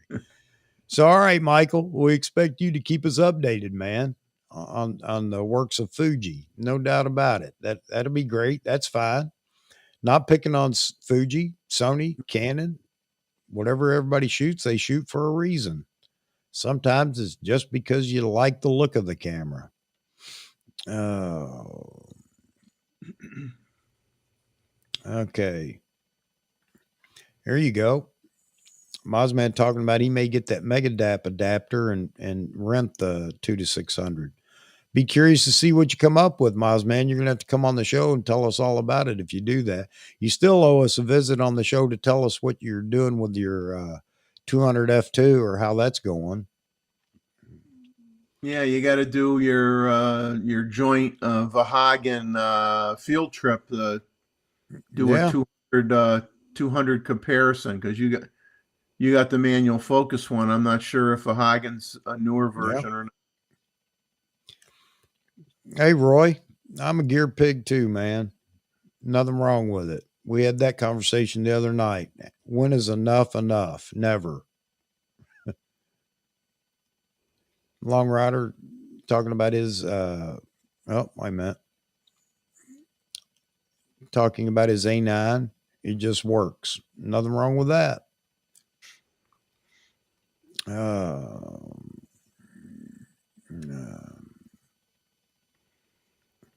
I don't think you're the only Fuji shooter in here, Michael, but you're definitely going to be the most vocal. That's fine, man. Be as vocal as you want. That's what this is all about. But I don't think you're the only Fuji shooter. No, there are other Fuji shooters here. Oh. Which is fine. Oh, Robert's asking me if I ever shoot birds with DX mode. I have done it once or twice. I've done it once or twice. I try not to, but sometimes, hey, I just maybe I didn't bring my teleconverter with me, and I want to get that subject, and it's just a little too far out, and I don't want to crop so much. I'll take advantage of it. I'll just say, well, I can get away with it. I can get the composition right, even though I'm at 19.1 megapixels or whatever with the Z9 when I'm in DX mode. And it works, and it comes out good. I just don't do it a lot. I do it, but I do it when I have to. You do what you have to do to get the shot, because that's the most important thing. You got to get the shot. Doesn't matter how you do it. in 10 to 20 years, we'll all be shooting Leica. Start saving now. I'm with you, Moz, man. You're exactly right. Then we can be styling with our Leicas. Great cameras, no doubt. Great price, too. Robert talking about the Z8 would be between the Z7 II and Z9 model. Yeah, that's exactly where I've placed it. And I agree, Robert. I think we're gonna have something like that in October. I think that's the next big announcement. October's the big announcements. I don't know what kind of announcement they're going to do for this APSC stuff, so it'll be interesting. But that's going to happen here in a few weeks. I'm curious to see what's coming. I really am. Yeah, Roy, you are correct. I realize DX mode is just a crop. Yeah. It does not change your lens from a 600 to an 800. It just puts it on a smaller area of the sensor. It's an optical illusion, as they say. Talking about the Kodak, Mosman was talking about it too. Joe Stroud, I thought email was a fad. I ain't guessing anymore. That digital stuff, that's a fad. It'll go away. Film's here to stay. Well, I think they got I think they got too big and they got complacent over so used to just selling so much film, and they didn't want to look beyond. They weren't forward thinkers. They thought the film would last forever, and cost them their business basically. Yeah, Terry, we were talking about that Kodak was at the forefront of digital. The digital back on a Nikon body. Yeah, we just can't figure out why they didn't go any further. I'm talking about Fuji Digital also started out on Nikon bodies. Did not know that. Vahagan talking about Christy Odom, video displays amazing results. Yeah, she had some beautiful photos, no doubt about it. Gustavo, that 400 millimeter combination from Christy Odom can't be good. I guess that's why Vahagan had piped in. No, Michael, I'm not. But all the people in the audience are. They're all smart. I just sit up here and play the fool and, have a live stream so all the smart people can show their intelligence. But they are pretty savvy. We got a savvy group of followers here. You can't be the fool, Chuck, because I thought I was the court jester. No, you just keep everybody entertained changing seats, which hasn't been so bad tonight. No. That's great. I had no spinning wheel tonight at all. Everything was good. There you go.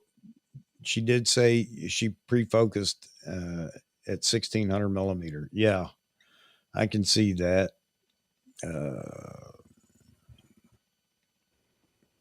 Hey, good luck with this, man. I'll tell you, Michael, it's a tough profession, I guess, nowadays, but plenty of people in here that can tell you all about all the different genres within photography. You have questions or think you may want to be going down one path, wedding, portraits, or product photography, or whatever. There are a lot of seasoned professionals in here that you can tap into, but being a professional and earning a living from photography, I don't think I ever really would have wanted to do that. I just like taking pictures at my own pace, but plenty of people in here that can help you out with that.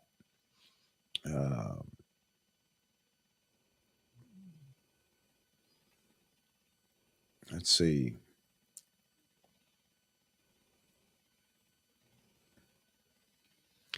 Uh, 800 millimeter would be very useful. If they poor Greg. Greg's still waiting on his 800. Greg, I hope you get that soon. I know I say that every live stream, but I do. I really hope you get it soon. I mean, I've been on a list forever as well. And while I have stated previously, which is still my position, that I'm probably not going to get it, I haven't notified my dealer of that intent. So I haven't heard from him yet at all about it. So yeah, I think a lot of people are in that boat. Just there you go, Michael. That's the way to do it. Just throw it out there to the chat, and there are plenty of people that are more than helpful in whatever it is you think you might want to start shooting.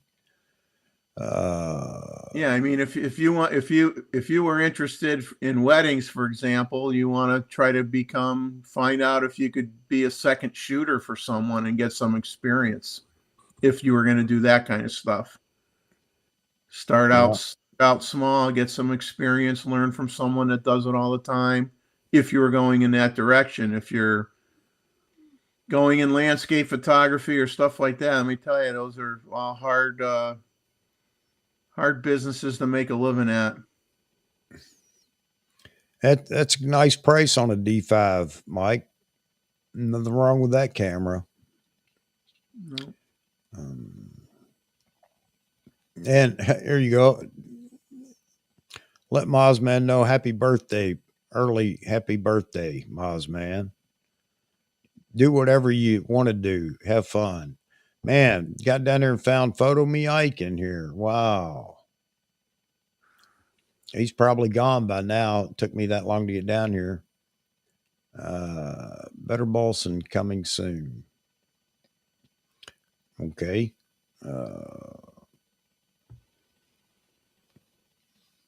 Still don't like variable aperture lenses like the Sony.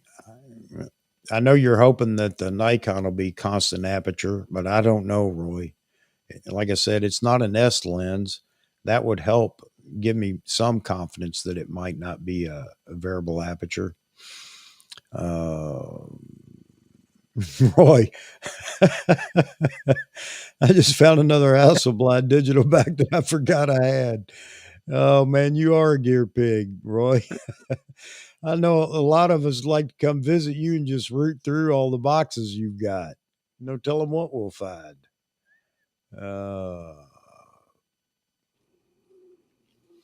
Someday that show, those guys from American Pickers are going to come by your barn or something and find all that camera stuff. Yeah.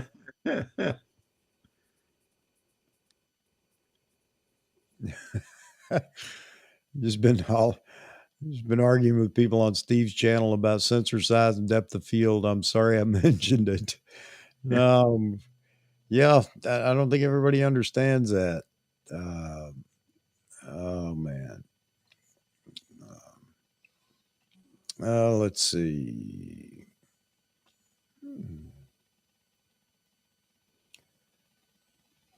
Have a drink on me, Maz, Greg Wilson says. You're welcome, Michael. You're welcome. And there's a whole lot of people in here willing to give you a whole lot of advice, anything that you want to know about. And most of them are very humble, so you don't have to worry about somebody steering you wrong. Birds in flight is now the new profession, isn't it so? No doubt about that. I saw somebody that threw a comment on Nikon Rumors in one of the threads saying, I just started photography. I want to do bird in flight photography. What gear do I need? You couldn't have picked anything harder to start out with. And guess what? You're not going to like the price list of the gear they recommend for you. You're not going to like the price. You're not going to like you're not going to like being out there when it's 10 degrees out in the wintertime or colder. Trying to wait for that one owl to fly out of a tree or something. So be careful what you wish for is what I would tell you.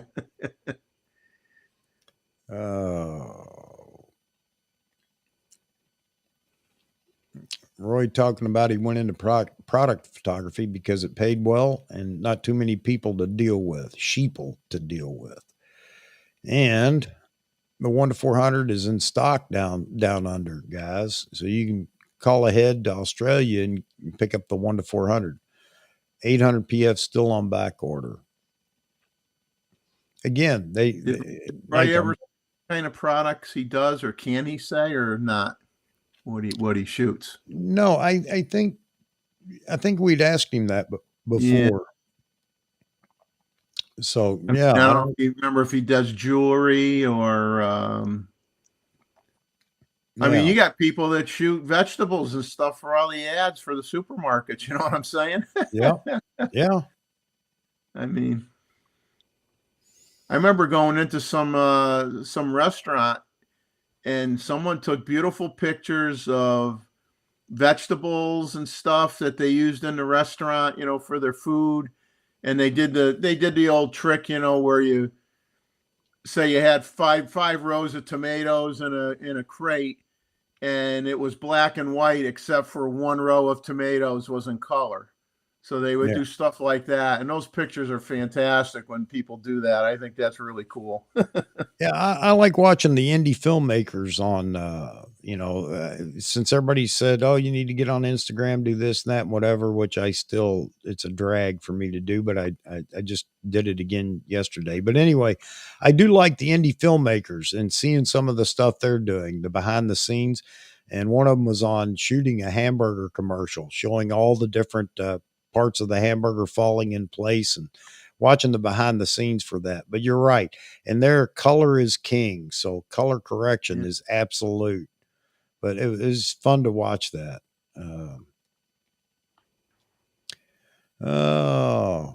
Figure out where I'm at here. All right. Finally made it to the bottom. There we go. Roy talking about there's some money in weddings, and of course, David, or not David, you can talk to Vahagan about that as well. Robert, if you're shooting in a butterfly house, you're gonna love the 105 macro lens on the Z mount. You're gonna like that, and you would be surprised how well, if you got enough light in the area, you'd be surprised how well the 24 to 120 f4 works as well.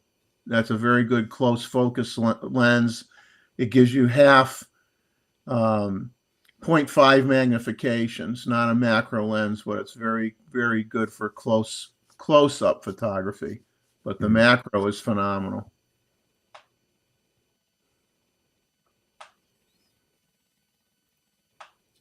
There you go. Roy, last week finished photoing antique jewelry at a museum. Wow.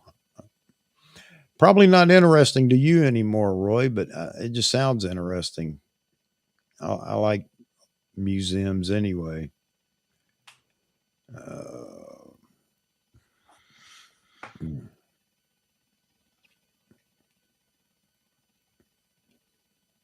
There you go from Robert.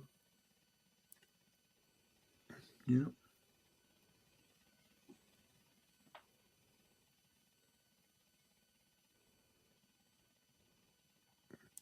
Yeah, I've seen the behind the scenes for that too, Roy, and the setup artist and all the different people that they have for the food photography. Looking at hamburger patties with a with a magnifying glass. No, this one's out. Okay, that one's not round enough. That one's out, or whatever they do. Hey, Mr. Breyer's in here. How you doing, buddy?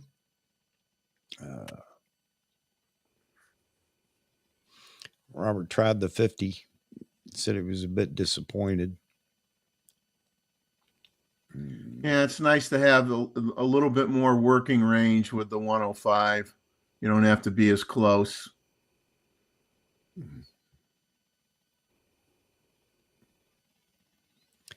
Yeah, there you go. Yeah, you're right. You're right, Joe. But you only go so far.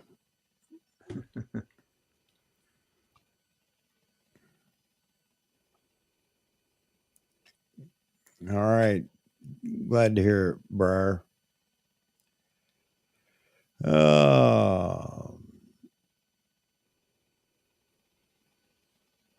I did an air show. Old planes or military jets. What was that the show, or was it everything? Roy, wow. Each piece of jewelry had to macro every jewel separately. Wow.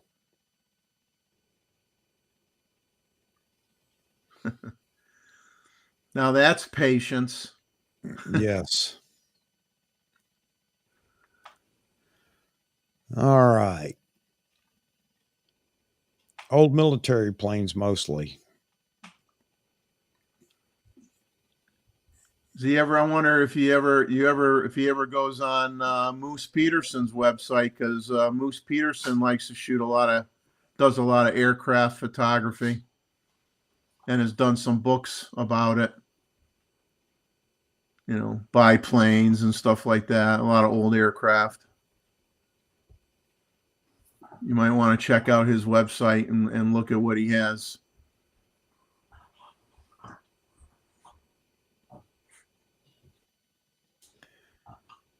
All right, folks, I'm going to wrap it up here pretty soon.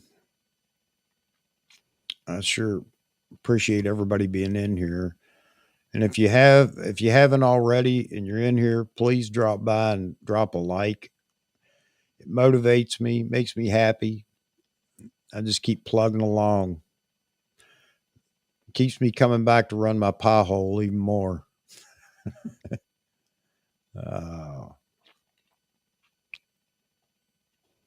I got a book from Moose Peterson for a bird photo I took. He gave me a book. Wow, that's cool. Yeah, pretty interesting. Terry, glad to see you in here, brother. I'm glad you're able to be in here after your little kayak escapade, man. Hate that you lost your cameras and your glasses, but glad you're in here, brother. Your battery's at 29%. So you listening to this or watching it on your phone? Is that what you're doing, Greg?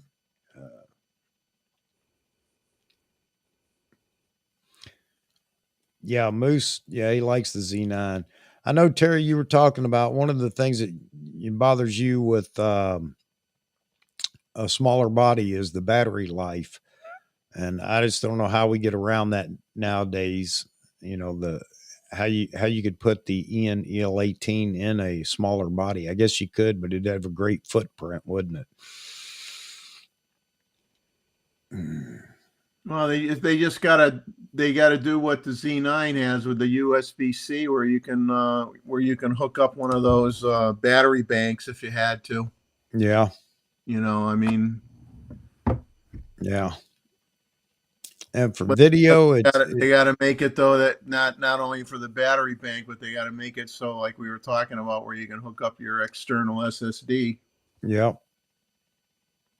For video, if you're going to do some serious video or a lot of video, then the answer is really easy. You just build a rig for the camera and put a V-mount battery on the rig to run everything. Then you can video, plus all your peripherals can be powered by it, and probably get 5-6 hours of runtime out of it. Albert, all right, man. Thanks for dropping in. And for everybody else in here, thanks for being in here. And I am going to get out of here right to the grid hole. Oh, man.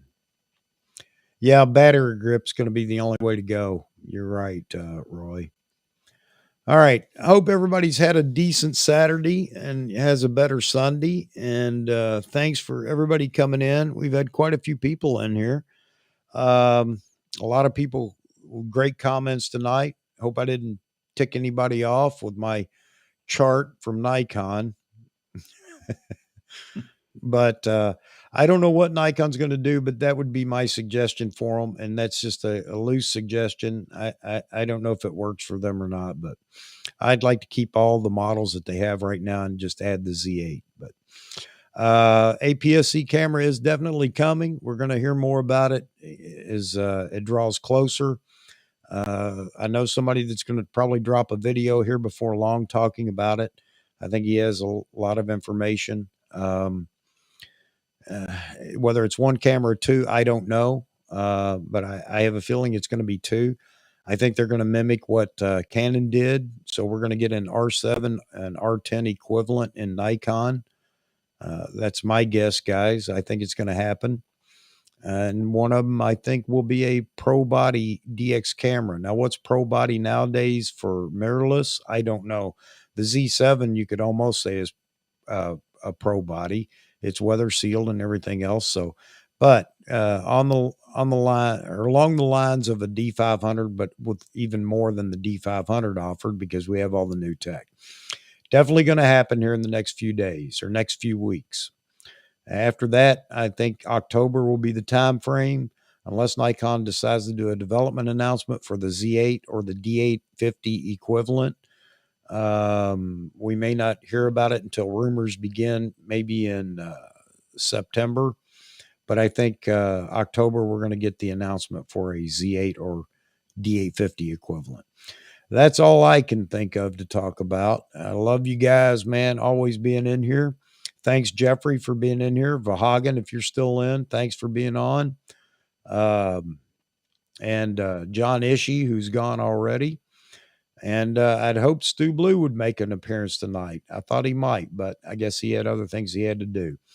All right, guys, everybody stay safe. Enjoy the rest of your weekend. I will be back Wednesday at noon Eastern, 12 p.m. Eastern. And I don't know what we're going to talk about then, but there's plenty of news happening between now and then, so I'm sure something's going to come up. All right. Tuesday, Vahography Talk, Tuesday at 1 p.m. Eastern, or what's that equate to out there? 9 a.m. or 10 a.m. 10 a.m. out in the West Coast, right? Yeah, 10 a.m. Pacific. But we'll be back with Vahagan, and maybe he'll have somebody. Maybe we just get in here and cut up just like we did tonight. All right, folks. Again, everybody, God bless you. Stay safe. We will see you. I'll see you Tuesday with Vahagan and Wednesday back here on AP Studios. Have a great weekend. All right, Take folks. care. Oh, wait a minute. Lest I forget, Jeff, You just dropped another video today. What do you got coming up? Anything you want to talk about before we go? Well, I'm trying to do a video, putting out a video on Thursdays now. That'll be mostly video, mostly actual, video footage. Okay. And then do my photo of the week Saturday morning. Okay. I'm just going to limit it to that because that's chewing up a lot of my time. Okay. All right, man. Well, just make sure you keep having fun with it. If it's not fun, then throttle it back a little bit. No, it's been fun. It just is very time consuming. Yeah, I know the feeling. Yeah. All right, folks. Then that's it. You heard it from Mr. Jeffrey Neville. Video on Thursday, stills on Saturday. Keep it coming, Jeff. We enjoy it. Thanks a lot. All right, folks. That's it. We'll talk to you again. Have a great rest of the weekend. See you Tuesday with Vahagan and Wednesday back here. Have a great night.